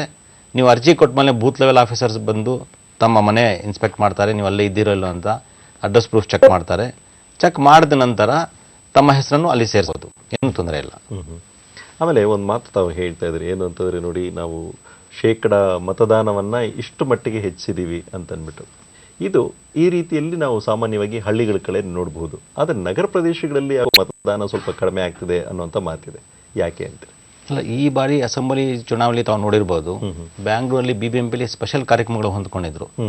ಈ ಮಾಲ್ಸ್ ಅಲ್ಲಿ ಸ್ಕಿಟ್ಸ್ ಮಾಡೋದು, ಮತದಾನದ ಮಹತ್ವದ ಬಗ್ಗೆ ಅವರಿಗೆ ಅರಿವು ಮೂಡಿಸೋದು, ಸೈಕಲ್ ಜಾಥಾ ಮಾಡಿದ್ವಿ, ಸ್ಟ್ರೀಟ್ ಪ್ಲೇಸ್ ಮಾಡಿದ್ವಿ. ಇದರಿಂದ ಈವನ್ ಬ್ಯಾಂಗ್ಳೂರಲ್ಲಿ ಅಸೆಂಬ್ಲಿ ಚುನಾವಣೆಯಲ್ಲಿ ವಿ ಹ್ಯಾವ್ ರೀಚ್ 68%. ಇಡೀ ರಾಜ್ಯದಲ್ಲಿ 71% ಅಂತೆ, ಬ್ಯಾಂಗ್ಳೂರಲ್ಲೂ 68% ತಲುಪಿದ್ದೀವಿ. ನಾವು ಪ್ರಯತ್ನ ಪಡ್ತೀವಿ, ನಾವು ಪ್ರಚಾರ ಮಾಡ್ತೀವಿ. ಅದೇ ತರ ಮತದಾರರು ಕೂಡ ಮತದಾನದ ದಿವಸ ಇಂಟ್ರೆಸ್ಟ್ ತಗೊಂಡು ಬಂದು ಅವ್ರ ಮತ ಚಲಾಯಿಸಬೇಕು. ಈಗ ಸ್ವಲ್ಪ ಜನ ಸ್ಪೆಷಲಿ ಅರ್ಬನ್ ಏರಿಯಾಸ್ ಅಲ್ಲಿ ಏನ್ ಹೇಳ್ತಾ ಇದ್ರು, ಎಷ್ಟು ಜನ ಕಂಟೆಸ್ಟ್ ಮಾಡಿದ್ದಾರೆ, ನಮ್ಗೆ ಯಾರಿಗೂ ಮತ ಚಲಾಯಿಸಕ್ಕೆ ಇಷ್ಟ ಇಲ್ಲ ಅಂತ ಇದ್ರು. ಈಗ ಅದಕ್ಕೆ ಎಲೆಕ್ಷನ್ ಕಮಿಷನ್ ಇವಾಗ ಹೊಸದಾಗಿ ಸುಪ್ರೀಂ ಕೋರ್ಟ್ ಆದೇಶದ ಪ್ರಕಾರ ನೋಟಾ ಅಂತ ಫೆಸಿಲಿಟಿ ಕೊಟ್ಟಿದೆ. ಹಾಗೆಂದ್ರೆ ನೋಟಾ ಅಂದ್ರೆ ಏನು? ನೋಟಾ ಅಂದ್ರೆ ನನ್ ಆಫ್ ದ ಎಬೋವ್ ಅಂತ. None of the short form NOTA. None of the ಎಬೋಕ್ಕೆ ಕನ್ನಡ ಟ್ರಾನ್ಸ್ಲೇಷನ್ ಏನ್ ಮಾಡಿದ್ದಾರೆ ಅಂದ್ರೆ ಮೇಲ್ಕಂಡ ಯಾರು ಅಲ್ಲ ಅಂತ. ಇವಾಗ 7 ಅಭ್ಯರ್ಥಿಗಳು ಸ್ಪರ್ಧಿಸಿದರೆ 8ನೇ ಅಭ್ಯರ್ಥಿ ನೋಟಾ ಇರುತ್ತೆ. ಫಾರ್ ಆಲ್ ಪ್ರಾಕ್ಟಿಕಲ್ ಪರ್ಪಸ್ ನಾವು ನೋಟಾಗೆ ಕ್ಯಾಂಡಿಡೇಟ್ ಅಂತಾನೆ ತಗೊಂತೀವಿ. ಹಾಗೂ ಬ್ಯಾಲೆಟ್ ಯೂನಿಟ್ ಅಲ್ಲಿ 7 ಕ್ಯಾಂಡಿಡೇಟ್ ಹೆಸರು ಇರುತ್ತೆ, ಅವ್ರ ಚಿಹ್ನೆ ಇರುತ್ತೆ. ಅದೇ ತರ ನೋಟಾಗೆ ನನ್ನ ಆಫ್ ದ ಎಬೋ ಅಂತ ಇರುತ್ತೆ, ಕನ್ನಡದಲ್ಲಿ ಮೇಲ್ಕಂಡ ಯಾರಿಲ್ಲ ಅಂತ ಇರುತ್ತೆ. ಅದಕ್ಕೊಂದು ಚಿಹ್ನೆ ಇದೆ, NOTA ಅಂತ ತೋರಿಸಬಹುದು, ನಾವು ಕೊಟ್ಟಿದ್ದೀವಿ. ಆ ಚಿಹ್ನೆ ಇರುತ್ತೆ. ಆ ಬಟನ್ ಹೊತ್ತಿಬಿಟ್ಟು ನನಗೆ ಯಾರಿಗೂ ಮತ ಚಲಾಯಿಸಿಗೆ ಇಷ್ಟ ಇಲ್ಲ ಅಂತ ಅವ್ರ ಬಟನ್ ಹೊತ್ತಿದ್ರೆ ಅದ್ರಲ್ಲಿ ರೆಕಾರ್ಡ್ ಆಗುತ್ತೆ. ಅಟ್ಲೀಸ್ಟ್ ನಮ್ಮ ವೋಟ್ ವೇಸ್ಟ್ ಆಗಲ್ಲ. ಹಾಗೂ ಯಾರಾದ್ರೂ ಪ್ರಾಕ್ಸಿ ವೋಟಿಂಗ್ ಮಾಡೋಕ್ಕೂ ಸಾಧ್ಯ ಇಲ್ಲ, ಯಾಕಂದ್ರೆ ನಿಮ್ಮ ಮತ ಬೇರೆಯವರು ಬಂದು ಪ್ರಾಕ್ಸಿ ವೋಟಿಂಗ್ ಮಾಡೋದು ತಪ್ಪುತ್ತೆ ಅಲ್ಲಿ. ಅದಕ್ಕೆ ನಾನು ಎಲ್ಲಾ ಮತದಾರರ ವಿನಂತಿ ಏನಂದ್ರೆ, ಮತದಾನದ ದಿವಸ ದಯವಿಟ್ಟು ಬಂದು ತಮ್ಮ ಮತ ಚಲಾಯಿಸಿ. ಅಂದ್ರೆ ನೀವು ಹೇಳ್ತಿರುವಂತದ್ದು ಏನು ಅಂತಂದ್ರೆ, ಒಟ್ಟಿನಲ್ಲಿ ಚುನಾವಣೆಗೆ ಅನೇಕರು ಸ್ಪರ್ಧಿಸಿರ್ತಾರೆ. ಅವ್ರಿಗೆ ನಿಮ್ಗೆ ಏನಾದ್ರು ಓಟ್ ಹಾಕೋದಕ್ಕೆ ಇಷ್ಟ ಇಲ್ಲ ಅಂದ್ರೂ ಪರವಾಗಿಲ್ಲ, ನೇರವಾಗಿ ಮತದಾನ ಮಾಡಿ. ಆದ್ರೆ ಮತದಾನ ಅಷ್ಟು ಜನಕ್ಕಿಲ್ಲ ಅಂದ್ರೂ ಕೂಡ ಕೊನೆಯಲ್ಲಿ ಒಂದು ಬಟನ್ ಯಾರು ಮೇಲ್ಕಂಡ ಯಾರು ಇಲ್ಲ ಅಂತ ಅವ್ರಿಗಾದ್ರೂ ಮತ ಚಲಾಯಿಸಿ, ಅದಕ್ಕಾದ್ರೂ ಮತ ಚಲಾಯಿಸಿ. ಒಟ್ಟಿನಲ್ಲಿ ಏನಂದ್ರೆ ನಿಮ್ಮ ಹಕ್ಕನ್ನ ಚಲಾಯಿಸಿ ತಾವು ಹೇಳ್ತಾ ಇದ್ದಾರೆ. ಹಾಗಿದ್ರೆ ಈ ಒಂದು ಸಂದರ್ಭದಲ್ಲಿ ಅನೇಕ ಸಂದರ್ಭಗಳಲ್ಲಿ ನಾವು ಮಾತಾಡ್ತಿರ್ತೀವಿ. ಏನು ಅಂತಂದ್ರೆ ಎಲ್ಲರೂ ಅಭಿಪ್ರಾಯ ಏನಿರುತ್ತೆ ಅಂತಂದ್ರೆ, ಕಡಿಮೆ ಇದೆ ಅಂತ ನಾವು ಮಾತಾಡ್ತಾ ಇರುವಂತ ಸಂದರ್ಭದಲ್ಲಿ ಮತದಾನದ್ದು ಕಡ್ಡಾಯವಾಗಿ ಮತದಾನ ಯಾಕಿರಬಾರ್ದು ಅನ್ನೋಂಥ ಮಾತು ಕೂಡ ಕೇಳಿ ಬರ್ತಾ ಇದೆ. ಈ ನಿಟ್ಟಿನಲ್ಲಿ ಏನು ಹೇಳ್ತೀರಾ? ಅಲ್ಲ, ಆ ಸಂವಿಧಾನದ ಪ್ರಕಾರ ಕಡ್ಡಾಯ ಮತದಾನ ನಮ್ಮ ದೇಶದಲ್ಲಿ ಇಲ್ಲ. ಆ ಕಡ್ಡಾಯ ಮತದಾನ ಮಾಡಬೇಕಂದ್ರೆ ಪಾರ್ಲಿಮೆಂಟಲ್ಲಿ ಒಂದು ಡಿಸಿಷನ್ ಆಗಿ ಒಂದು ಲೆಜಿಸ್ಲೇಷನ್ ಮಾಡಿದ್ರೆ ಅದು ಕಡ್ಡಾಯ ಮತದಾನ ಆಗಬಹುದು. ಆಸ್ ಆಫ್ ನೌ ಕಡ್ಡಾಯ ಮತದಾನ ನಮ್ಮ ದೇಶದಲ್ಲಿ ಜಾರಿಯಲ್ಲಿ ಇಲ್ಲ. ಈಗ ಅನೇಕ ಸಂದರ್ಭಗಳಲ್ಲಿ ಅರ್ಜಿಗಳನ್ನ ಸಲ್ಲಿಸ್ತಾ ಇದ್ದಾರೆ. ಮತ್ತೆ ಸಲ್ಲಿಸಿದ ನಂತರ ಅಲ್ಲಿ ಪ್ರಕ್ರಿಯೆಗಳು ಹೇಗೆ ಕಚೇರಿಯಲ್ಲಿ ನಡೆಯುತ್ತೆ ಅಂತ ತಾವು ಹೇಳ್ತೀರಾ? ಒಂದ್ಸರಿ ತಾವು ನೋಂದಣಿ ಅಧಿಕಾರಿಗಳ ಕಚೇರಿ ಅಥವಾ BLOಗೆ ಅರ್ಜಿ ಕೊಟ್ಟ ಮೇಲೆ ಆ ಬೂತ್ ಲೆವೆಲ್ ಆಫೀಸರ್ ತಮ್ಮ ವಿಳಾಸಕ್ಕೆ ಬಂದು ಪರಿಶೀಲನೆ ಮಾಡ್ತಾರೆ, ತಾವಲ್ಲೇ ವಾಸ ಇದ್ದಿರೋ ಇಲ್ಲ ಅಂತ. ಅವರು ಪರಿಶೀಲನೆ ಮಾಡಿ ಅರ್ಜಿಯಲ್ಲಿ ನೋಟ್ ಮಾಡಿದ ನಂತರ ಎಲೆಕ್ಟ್ರಲ್ ರಿಜಿಸ್ಟ್ರೇಷನ್ ಆಫೀಸರ್ಗೆ ಅವರ ಟಿಪ್ಪಣಿ ಜೊತೆಯಲ್ಲಿ ಅರ್ಜಿಯನ್ನು ಎಲೆಕ್ಟ್ರಲ್ ರಿಜಿಸ್ಟ್ರೇಷನ್ ಆಫೀಸರ್ ಹೋಗುತ್ತೆ. ಎಲೆಕ್ಟ್ರಲ್ ರಿಜಿಸ್ಟರ್ ಆಫೀಸರ್ ERO ಅಂತೀವಿ, He is the final authority to enroll the name. He will decide your name will be included in the list or not. ಅವರು ಒಂದ್ಸರ್ತಿ ಎಲ್ಲ ಪರಿಶೀಲನೆ ಮಾಡಿ ಬೂತ್ ಲೆವೆಲ್ ಆಫೀಸರ್ ನಿಮ್ಮ ಮನೆ ವಿಳಾಸಕ್ಕೆ ಹೋಗಿದ್ದಾರೆ, ನೀವು ಅಲ್ಲೇ ವಾಸ ಇದ್ದೀರಾ, ನೀವು 18 ವಯಸ್ಸು ಆಗಿದೆ ಅಂತ ಒಂದ್ಸತಿ ಖಾತ್ರಿ ಆಗಿದ ತಕ್ಷಣ ಅವ್ರ ಹೆಸರು ನೋಂದಣಿ ಮಾಡ್ತಾರೆ. ಆ ನೋಂದಣಿ ಆಗಿದ ತಕ್ಷಣ ಮತದಾರ ಪಟ್ಟಿಯಲ್ಲಿ ತಮ್ಮ ಹೆಸರು ಬರೆದ ಮೇಲೆ ಮತದಾರ ಪಟ್ಟಿಯಿಂದ ಏನು ಎಕ್ಸ್ಟ್ರಾಕ್ಟ್ ತಗೊಂತೀವಿ ಅದೇ ಎಕ್ಸ್ಟ್ರಾಕ್ಟ್ ಎಪಿಕ್ ಕಾರ್ಡ್ ಆಗುತ್ತೆ. ಒಂದು ಎಪಿಕ್ ಕಾರ್ಡ್ ಕೊಡ್ತೀವಿ. ನಾವು ಸಾಮಾನ್ಯವಾಗಿ ಒಂದು ಪದವನ್ನು ಕೇಳ್ತಾ ಇರ್ತೀವಿ ಚುನಾವಣೆ ಸಂದರ್ಭದಲ್ಲಿ, ಏನಂದ್ರೆ ನೀತಿ ಸಂಹಿತೆ ಅಂತ ಅಂದ್ಬಿಟ್ಟು. ಹಾಗಿದ್ರೆ ಏನದು ನೀತಿ ಸಂಹಿತೆ ಅಂತಂದ್ರೆ ಯಾರಿಗದ ಅನ್ವಯ ಆಗುವಂಥದ್ದು? ನೀತಿ ಸಂಹಿತೆ ಅಂದ್ರೆ ಇಂಗ್ಲಿಷಲ್ಲಿ ಒಂದು model code of conduct. Election commission ಹಾಗೂ ಎಲ್ಲ ರೆಕಗ್ನೈಸ್ ನ್ಯಾಷನಲ್ ಪಾರ್ಟೀಸು ಒಂದು ಪ್ಲಾಟ್ಫಾರ್ಮ್ ಕೂಡಿ ಒಂದು ಕೋಡ್ ಮಾಡ್ಕೊಂಡಿದ್ದಾರೆ ಅವರಿಗೆ. It is not a act or a rules, it is a code. Moral code ಇರುತ್ತೆ, ಡ್ರೆಸ್ ಕೋಡ್ ಇರುತ್ತೆ, ಕಾಲೇಜಲ್ಲಿ ಒಂದು ಕೋಡ್ ಇರುತ್ತೆ, ಸೊಸೈಟಿಯಲ್ಲಿ ಒಂದು ಕೋಡ್ ಇರುತ್ತೆ. ಅದೇ ಪ್ರಕಾರ ಎಲೆಕ್ಷನ್ ಮಾಡೋಕ್ಕೂ ಒಂದು ಮಾಡೆಲ್ ಕೋಡ್ ಆಫ್ ಕಂಡಕ್ಟ್ ಮಾಡ್ಕೊಂಡಿದ್ದೀವಿ. ಮಾಡೆಲ್ ಕೋಡ್ ಆಫ್ ಕಂಡಕ್ಟ್ ಯಾಕೆ ಮಾಡ್ತೀವಿ ಅಂದ್ರೆ election commission wants to provide a level playing field for all the candidates. Ruling ಪಾರ್ಟಿಯವರು ಇರ್ಬೋದು, ಅಪೋಸಿಷನ್ ಕ್ಯಾಂಡಿಡೇಟ್ ಇರ್ಬೋದು, ಇಂಡಿಪೆಂಡೆಂಟ್ ಕ್ಯಾಂಡಿಡೇಟ್ ಇರ್ಬೋದು, ಯಾರಾದ್ರೂ ನಮ್ಮ ಸಿಟಿಸನ್ಸ್ ಎಲೆಕ್ಷನ್ ಇರ್ಬೋದು, ಎಲ್ಲರಿಗೂ ಸಮಾನವಾದ ಅವಕಾಶ ಕೊಡಬೇಕು ಕ್ಯಾಂಪೇನ್ ಮಾಡೋಕ್ಕೆ. ಆ ಕಾರಣಕ್ಕೆ ಮಾಡೆಲ್ ಕೋಡ್ ಆಫ್ ಕಂಡಕ್ಟ್ ಅಂತ ಮಾಡಿದ್ದೀವಿ. ಮಾಡೆಲ್ ಕೋಡ್ ಆಫ್ ಕಂಡಕ್ಟ್ ಸರ್ಕಾರಕ್ಕೂ ಜಾರಿ ಬರುತ್ತೆ, ಆಫೀಸರ್ಸ್ಗೂ ಬರುತ್ತೆ. ಈ ಮಾಡೆಲ್ ಕೋಡ್ ಆಫ್ ಕಂಡಕ್ಟ್ ಪ್ರಕಾರ ಯಾವುದೇ ಹೊಸ ಸ್ಕೀಮ್ಸ್ ರೂಲಿಂಗ್ ಪಾರ್ಟಿ ಮಾಡಂಗಿಲ್ಲ, ಹೊಸ ಅನೌನ್ಸ್ಮೆಂಟ್ಸ್ ಮಾಡಂಗಿಲ್ಲ, ಹೊಸ ವರ್ಕ್ ಸ್ಟಾರ್ಟ್ ಮಾಡಂಗಿಲ್ಲ. ಯಾವ್ದಾವುದು ನಮ್ಮ ಚುನಾವಣೆ ಮತದಾನದ ಮೇಲೆ ಪ್ರಭಾವ ಬೀಳುತ್ತೆ ಆ ಕಾರ್ಯಗಳು ರೂಲಿಂಗ್ ಪಾರ್ಟಿನೂ ಮಾಡಂಗಿಲ್ಲ. ಆಮೇಲೆ ಪರ್ಸನಲ್ ಅಟ್ಯಾಕ್ಸ್ ಆಪೋಸಿಷನ್ ಪಾರ್ಟೀಸ್ ಮೇಲೆ ಮಾಡಂಗಿಲ್ಲ. ಪ್ರಿನ್ಸಿಪಲ್ಸ್ ಹಾಗೂ ಪಾಲಿಸ್ ಮೇಲೆ ಫೈಟ್ ಮಾಡಬೇಕು. ಯಾವುದು ಆಮಿಷ ಹೊಡ್ಡಂಗಿಲ್ಲ, ದುಡ್ಡು ಕೊಡ್ತೀವಿ, ಬೇರೆ ಕೈಂಡ್ ಕೊಡ್ತೀವಿ, ಕ್ಯಾಶ್ ಕೊಡ್ತೀವಿ, ಒಟ್ಟು ಮತ ಚಲಾಯಿಸಿ ಅಂತ, ಇದೆಲ್ಲ ಮಾಡ್ಕೊಂಡ ವ್ಯಾಪ್ತಿಯಲ್ಲಿ ಬರುತ್ತೆ. ಯಾವ ಸರ್ಕಾರಿ ವಾಹನ ಕೂಡ ನಾವು ಎಲೆಕ್ಷನ್ ಪ್ರಚಾರಕ್ಕೆ ಯೂಸ್ ಮಾಡಂಗಿಲ್ಲ. ಯಾವ ಸರ್ಕಾರಿ ಅಧಿಕಾರಿ ಕೂಡ ಒಂದ್ಸತಿ ಮಾಡೆಲ್ ಕೋಡ್ ಆಫ್ ಕಂಡಕ್ಟ್ ಜಾರಿಯಲ್ಲಿ ಬಂದ್ಮೇಲೆ ಇದು ಯಾವಾಗ ಜಾರಿಯಲ್ಲಿ ಬರುತ್ತೆ? Election commission of India election announce ಮಾಡ್ತಾರೆ, ಪ್ರೆಸ್ ನೋಟ್ ಕೊಡ್ತಾರೆ ಒಂದು. ಆ ಪ್ರೆಸ್ ನೋಟ್ ಕೊಟ್ಟಿದ ತಕ್ಷಣ ಕೋಡ್ ಆಫ್ ಕಂಡಕ್ಟ್ ಜಾರಿಯಲ್ಲಿ ಬರುತ್ತೆ. ಹಾಗೂ ಕೌಂಟಿಂಗ್ ಆದ 2 ದಿವಸಕ್ಕೆ ಮುಗಿಯುತ್ತೆ. ಸೊ ಈ ಸಮಯದಲ್ಲಿ almost it will be 45 to 47 days, 45 ರಿಂದ 47 ದಿವಸ ಇರುತ್ತೆ. ಯಾವ ಅಧಿಕಾರಿ ಕೂಡ ಮಿನಿಸ್ಟ್ರಿಗೆ ಭೇಟಿ ಆಗಂಗಿಲ್ಲ, ಚೀಫ್ ಮಿನಿಸ್ಟರ್ಗೆ ಭೇಟಿ ಆಗಂಗಿಲ್ಲ, ಯಾವುದು ಪೊಲಿಟಿಷಿಯನ್ ಭೇಟಿ ಆಗಂಗಿಲ್ಲ. ಹಾಗೂ ಗೌರ್ಮೆಂಟ್ ಅಲ್ಲಿ ರೂಲಿಂಗ್ ಪಾರ್ಟಿ ಇದ್ರೂ ಕೂಡ CM ಆಗಲಿ ಮಂತ್ರಿಗಳಾಗ್ಲಿ ಯಾವುದೇ ರಿವ್ಯೂ ಮೀಟಿಂಗ್ ಮಾಡಂಗಿಲ್ಲ, ಅಭಿವೃದ್ಧಿ ಕಾರ್ಯಗಳ ರಿವ್ಯೂ ಪರಿಶೀಲನೆ ಮಾಡಂಗಿಲ್ಲ. ಹಾಗೂ ವಿಡಿಯೋ ಕಾನ್ಫರೆನ್ಸ್ ಮುಖಾಂತರ ಕೂಡ ಪರಿಶೀಲನೆ ಮಾಡಂಗಿಲ್ಲ. ಹಾಗೂ ಸರ್ಕಾರ at the cost of public exchequer ನಾವು ಇಂಥ ಸಾಧನೆಗಳು ಮಾಡಿದಂತ ಪ್ರಚಾರ ಮಾಡಂಗಿಲ್ಲ. ಅವ್ರ ಎಲೆಕ್ಷನ್ ಮ್ಯಾನಿಫೆಸ್ಟೋಲ್ಲಿ ಹಾಕೊಬಹುದು, ಆದ್ರೆ ನಾವು ಪ್ರಚಾರ ಮಾಡ್ತೀವಿ, ನಮ್ಮ ಪ್ರಚಾರ ಇಲಾಖೆಯಿಂದ ಪ್ರಚಾರ ಮಾಡಿದ್ವಿ ಅಂದ್ರೆ ಅದಕ್ಕೆ ಅವಕಾಶ ಇಲ್ಲ. ಅದು ಮಾಡ್ಕೊಡಪ್ಪ. ಮತ್ತೆ ಈಗ ನಾವು ಮಾತಾಡುವಂಥ ಸಂದರ್ಭದಲ್ಲಿ ನಾವು ಹೇಳ್ತಾ ಇರ್ತೀವಿ ಏನು ಅಂತಂದ್ರೆ ಜನಪ್ರತಿನಿಧಿಗಳು ಜನ ಸೇವಕರು ಅಂತ ಅಂದ್ಬಿಟ್ಟು, ಮತದಾರ ನಿಜವಾದ ಪ್ರಭು ಅಂತ ನಾವು ಹೇಳ್ತಿರ್ತೀವಿ. ಹಾಗಿದ್ರೆ ಈ ಮತದಾರನ ಪ್ರಭು ಅಂತಂದ ಮೇಲೆ ಆ ಮತದಾರನ ಹೆಸರು ತುಂಬಾ ಮುಖ್ಯವಾಗಿರುತ್ತೆ ಈ ಜನ ಸೇವಕರನ್ನ ಆಯ್ಕೆ ಮಾಡುವಂಥ ಸಂದರ್ಭದಲ್ಲಿ. ಈ ನಿಟ್ಟಿನಲ್ಲಿ ಎಷ್ಟೋ ಸಂದರ್ಭಗಳಲ್ಲಿ ಏನಾಗುತ್ತೆ, ಪಟ್ಟಿಯಲ್ಲಿ ಸತ್ತವರ ಹೆಸರನ್ನ ಬಿಡುವಂಥದ್ದು ಅದು ಸರ್ವೇ ಸಾಮಾನ್ಯ, ಅದು ಮಾಡಬೇಕಾಗತ್ತೆ ಕೂಡ. ಆದರೆ ಬದುಕಿರುವಂತಹ ಜನರನ್ನು ಕೂಡ ಬಿಡುವಂತಹ ಸಂದರ್ಭಗಳು ಹೆಚ್ಚಾಗಿರುತ್ತೆ. ನನ್ನ ಹೆಸರು ಮಾಯವಾಗಿದೆ ಅನ್ನುವಂಥದ್ದು ಕೂಡ ಅನೇಕರು ಆರೋಪ ಮಾಡ್ತಿರ್ತಾರೆ. ಈ ನಿಟ್ಟಿನಲ್ಲಿ ತಾವೇನು ಹೇಳ್ತೀರಾ, ಅದ್ರ ಬಗ್ಗೆ ಏನು ಕ್ರಮ ಕೈಗೊಳ್ತೀರಾ? ಒಂದು ಸತಿ ಮತದಾರ ಪಟ್ಟಿಯಲ್ಲಿ ಹೆಸರು ಬಂದ ಮೇಲೆ ಅವನು ಸತ್ತೋಗಿದ್ದಾನೆ ಯಾರಾದ್ರೂ ವ್ಯಕ್ತಿ ಅಂತ ಗೊತ್ತಿದ್ರು ಕೂಡ ನಾನು ಅವ್ರ ಮನೆಯವರಿಂದ ಫಾರಂ 7 ಪಡೆದ್ರೆ ಡೆಲೀಟ್ ಮಾಡೋಕೆ ಅವಕಾಶ ಇರಲ್ಲ. ಡೆತ್ ಸರ್ಟಿಫಿಕೇಟ್ ಡಿಪಾರ್ಟ್ಮೆಂಟಿಂದ ಪಡಿಬೇಕು, ಇಲ್ಲಾಂದ್ರೆ ಫಾರಂ 8 ಪಡಿಬೇಕು. ಯಾರಾದ್ರೂ ಹೆಸರಲ್ಲಿ ತಪ್ಪಿದೆ ಅಂತ ಊರಲ್ಲಿ ಬಂದು ಹೇಳಿದ್ರು ಕೂಡ ನಾನು ಕರೆಕ್ಷನ್ ಮಾಡಕ್ಕೆ ಅಧಿಕಾರ ಇಲ್ಲ. ಕರೆಕ್ಷನ್ಸ್ಗೆ ಅವರು ಫಾರ್ಮ್ ನಂಬರ್ 8 ಸಲ್ಲಿಸಲೇಬೇಕು. ಸುವೋಮೋಟೋ ಬೂತ್ ಲೆವೆಲ್ ಆಫೀಸರ್ ಯಾರಾದ್ರೂ ಹೆಸರು ಡೂಪ್ಲಿಕೇಟ್ ಇದೆ ಅಂದ್ರೂ ಕೂಡ ಪ್ರಾಬಬಲ್ ಡೂಪ್ಲಿಕೇಟ್ಸ್ ಅಲ್ಲಿ ಡೆಲೀಟ್ ಮಾಡೋಕ್ಕಾಗಲ್ಲ. ಫಾರ್ಮ್ ನಂಬರ್ 7 ತಗೊಂಡು ಡೆಲೀಟ್ ಮಾಡಬೇಕು. ಒಂದು ಪ್ರೊಸೀಜರ್ ಇದೆ, ಹೆಸರು ಸೇರ್ಸಕ್ಕೊಂದು ಪ್ರೊಸೀಜರ್ ಇದೆ, ಕರೆಕ್ಷನ್ ಮಾಡೋಕ್ಕೊಂದು ಪ್ರೊಸೀಜರ್ ಇದೆ as per rules and law, ಹಾಗೂ ಡೆಲಿಷನ್ ಮಾಡೋಕ್ಕೊಂದು ರೂಲ್ಸ್ ಇದೆ. ಯಾರಾದ್ರೂ ಹೆಸರು ಬಿಟ್ಟೋಗಿದೆ ಅಂದ್ರೆ ಅದಕ್ಕೆ ನಾವು ಡ್ರಾಫ್ಟ್ ರೋಲ್ ಪಬ್ಲಿಷ್ ಮಾಡ್ತೀವಿ. ಡ್ರಾಫ್ಟ್ ರೋಲ್ ಪಬ್ಲಿಷ್ ಮಾಡಿದಾಗ ನಾನು ಎಲ್ಲರಲ್ಲಿ ವಿನಂತಿ ಮಾಡೋದೇನಂದ್ರೆ ಒಂದ್ಸತಿ ಚೆಕ್ ಮಾಡ್ಕೊಳ್ಳಿ ತಮ್ಮ ಹೆಸರು ಇದೆಯೋ ಇಲ್ಲ ಅಂತ.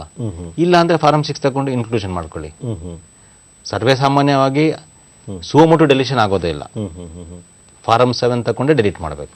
ಈಗ ಸತ್ತವರ ಹೆಸರನ್ನ ಡಿಲೀಟ್ ಮಾಡದೇ ಇರುವಂತ ಸಂದರ್ಭದಲ್ಲಿ ಅಥವಾ ಅವ್ರ ಅಕಸ್ಮಾತ್ ನೇರವಾಗಿ ಆ ವ್ಯಕ್ತಿ ನನ್ನ ಹೆಸರು ಇರಬೇಕಿತ್ತು ಅಲ್ಲಿಲ್ಲ ಅಲ್ಲಿ ಅಂತ ಅನ್ನುವಂಥ ಬೇಜಾರು ಮಾಡ್ಕೊಳ್ಳುವಂಥ ಸಂದರ್ಭದಲ್ಲಿ ಈ ಬೋಗಸ್ ವೋಟ್ಗಳು ಯಾವ ರೀತಿಯಲ್ಲಿ? ಅಲ್ಲ, ಬೋಗಸ್ ವೋಟ್ಗಳು ಫೋಟೋ ಎಲೆಕ್ಟ್ರಲ್ ರೋಲ್ ಬಂದು ಫೋಟೋ ಐಡೆಂಟಿಫಿಕೇಶನ್ ಬಂದು ಬೋಗಸ್ ವೋಟ್ ಬಹಳ ಕಡಿಮೆ ಆಗಿದೆ. ಇಂಡಿವಿಜುವಲ್ ಲೆವೆಲ್ ಇಂಕು ಹಾಕ್ತೀವಿ ನಾವು ಮತ ಚಲಾಯಿಸಿದ ಮೇಲೆ, ಮತ್ತೆ ಚಲಾಯಿಸೋಕ್ಕಾಗಲ್ಲ. ಹಾಗೂ ಫೋಟೋ ID ಕಾರ್ಡ್ ಇರೋದ್ರಿಂದ ಡೆಫಿನೆಟ್ಲಿ ಬೋಗಸ್ ವೋಟ್ ಕಡಿಮೆ ಆಗಿದೆ. ಮತ್ತೆ ಈಗ ನಾವು ಹೇಳ್ತಾ ಇದ್ದೀವಿ ಈ ಜನಪ್ರತಿನಿಧಿಗಳು ಜನಸೇವಕರು ನಿಜವಾಗ್ಲೂ ಅಂತ ಜನಸೇವಕರನ್ನ ಆಯ್ಕೆ ಮಾಡುವಂಥದ್ದು ಒಬ್ಬ ಮತದಾರ ಪ್ರಭು ಅಂತ ಅಂದ್ಬಿಟ್ಟು, ಈ ನಿಟ್ಟಿನಲ್ಲಿ ಸಾಮಾನ್ಯ ಜನಗಳು, ಯಾಕೆಂತಂದ್ರೆ ತಾವು ಹೇಳ್ತಾ ಇದ್ದೀರಾ ಒಂದು ಮಟ್ಟಕ್ಕೆ ಕನಿಷ್ಠ ಯಾರೋ ಅಕ್ಕಪಕ್ಕ ಇರುವಂಥವ್ರು ಸಹಾಯ ಮಾಡ್ತಾರೆ, ಆದರೆ ಬೀದಿಯಲ್ಲಿ ರಸ್ತೆಯಲ್ಲಿ ಮಲ್ಕೊಳ್ಳುವಂಥ ಜನಗಳು, ಅನಾಥರು, ಅಂಥವ್ರಿಗೂ ಸಹ 18 ವರ್ಷ ತುಂಬಿರುತ್ತೆ, ಅವ್ರಿಗೂ ಕೂಡ ಹಕ್ಕಿರುತ್ತೆ, ಅವರು ಕೂಡ ನಮ್ಮ ದೇಶದ ಪ್ರತಿನಿಧಿಗಳು ಕೂಡ. ಈ ಜನರು ಹೇಗೆ ಅವರು ತಮ್ಮ ಒಂದು ಪ್ರತಿನಿಧಿತ್ವವನ್ನು ಸಾಧಿಸಬಹುದು ಅಥವಾ ತೋರಿಸಬಹುದು ಅಂತ ಹೇಳ್ತೀರಾ?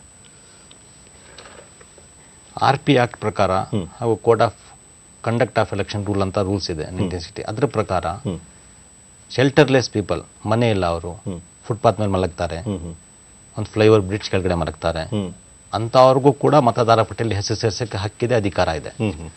ನಾವು ಅದಕ್ಕೆ ಸ್ಪೆಷಲ್ ಸಮರಿ ಯೋಜನೆ ಮಾಡಿದಾಗ ಬೂತ್ ಲೆವೆಲ್ ಆಫೀಸರ್ಸ್ಗೆ ಸ್ಪೆಷಲಿ ಇಂಥ ಏರಿಯಾಸಲ್ಲಿ ಹೋಗಿ ಇನ್ಸ್ಪೆಕ್ಟ್ ಮಾಡಿ ಅಂತ ಡೈರೆಕ್ಷನ್ಸ್ ಕೊಟ್ಟಿರ್ತೀವಿ.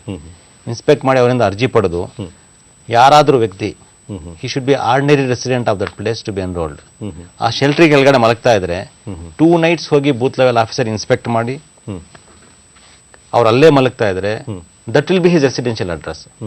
ಅದೇ ಅಡ್ರೆಸ್ ಬರೆದು ಇಂಥ ಪೂಲ್ ಕೆಳಗಡೆ ಮಲಗಿದ್ದಾರೆ, ಇಂಥ ಫುಟ್ಪಾತ್ ಮೇಲೆ ವಾಸ ಮಾಡ್ತಾರಂತ ಅವ್ರ ಹೆಸರು ಸೇರಿಸಿ ಅವ್ರಿಗೂ ಮತ ಚಲಾಯಿಸಕ್ಕೆ ಹಕ್ಕಿದೆ. ಯಾರೇ 18 ವರ್ಷ ತುಂಬಿದ್ರು, ಮನೆ ಇರಲಿ ಮನೆ ಇಲ್ಲದೆ ಇರಲಿ, ಮತದಾರ ಪಟ್ಟಿಯಲ್ಲಿ ಹೆಸರು ಸೇರಿಸಕ್ಕೂ ಹಕ್ಕಿದೆ ಹಾಗೂ ಮತ ಚಲಾಯಿಸಕ್ಕೂ ಅಧಿಕಾರ ಇದೆ. ಒಟ್ಟಿನಲ್ಲಿ ಏನು ಅಂತಂದರೆ ಮತದಾನ ಎಲ್ಲರ ಹಕ್ಕು, ಹಾಗಾಗಿ ಹಕ್ಕನ್ನು ಚಲಾಯಿಸೋದಕ್ಕೆ ಎಲ್ಲರೂ ಕೂಡ ಸಿದ್ಧರಾಗಿ ಪಟ್ಟಿಯಲ್ಲಿ ನಿಮ್ಮ ಹೆಸರು ಇದೆಯಾ ಅನ್ನೋದನ್ನು ಕೂಡ ಖಾತ್ರಿಪಡಿಸ್ಕೊಳ್ಳಿ ಅಂತ ತಾವು ಹೇಳ್ತಾ ಇದ್ದಾರೆ. ಜನವರಿ 31ರ ನಂತರ ಆ ಪಟ್ಟಿ ಕೂಡ ಬಿಡುಗಡೆ ಆಗುತ್ತೆ ಅಂತ ಕೂಡ ಹೇಳ್ತಾ ಇದ್ದಾರೆ. ಹಾಗಾಗಿ ಅದನ್ನು ಒತ್ತಿ ಕೂಡ ಹೆಚ್ಚಾಗಿ ಹೇಳ್ತಾ ಇದ್ದಾರೆ.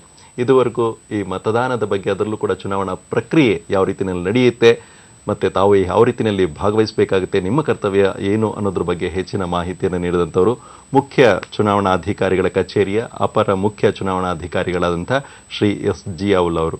ಅವ್ರಿಗೆ ನಮ್ಮ ದೂರದರ್ಶನದ ಪರವಾಗಿ ಹಾಗೂ ತಮ್ಮೆಲ್ಲರ ಪರವಾಗಿ ಅನಂತ ಧನ್ಯವಾದಗಳನ್ನು ಹೇಳ್ತಾ ಕಾರ್ಯಕ್ರಮವನ್ನು ಮುಗಿಸ್ತಾ ಇದ್ದೇವೆ. ನಮಸ್ಕಾರ.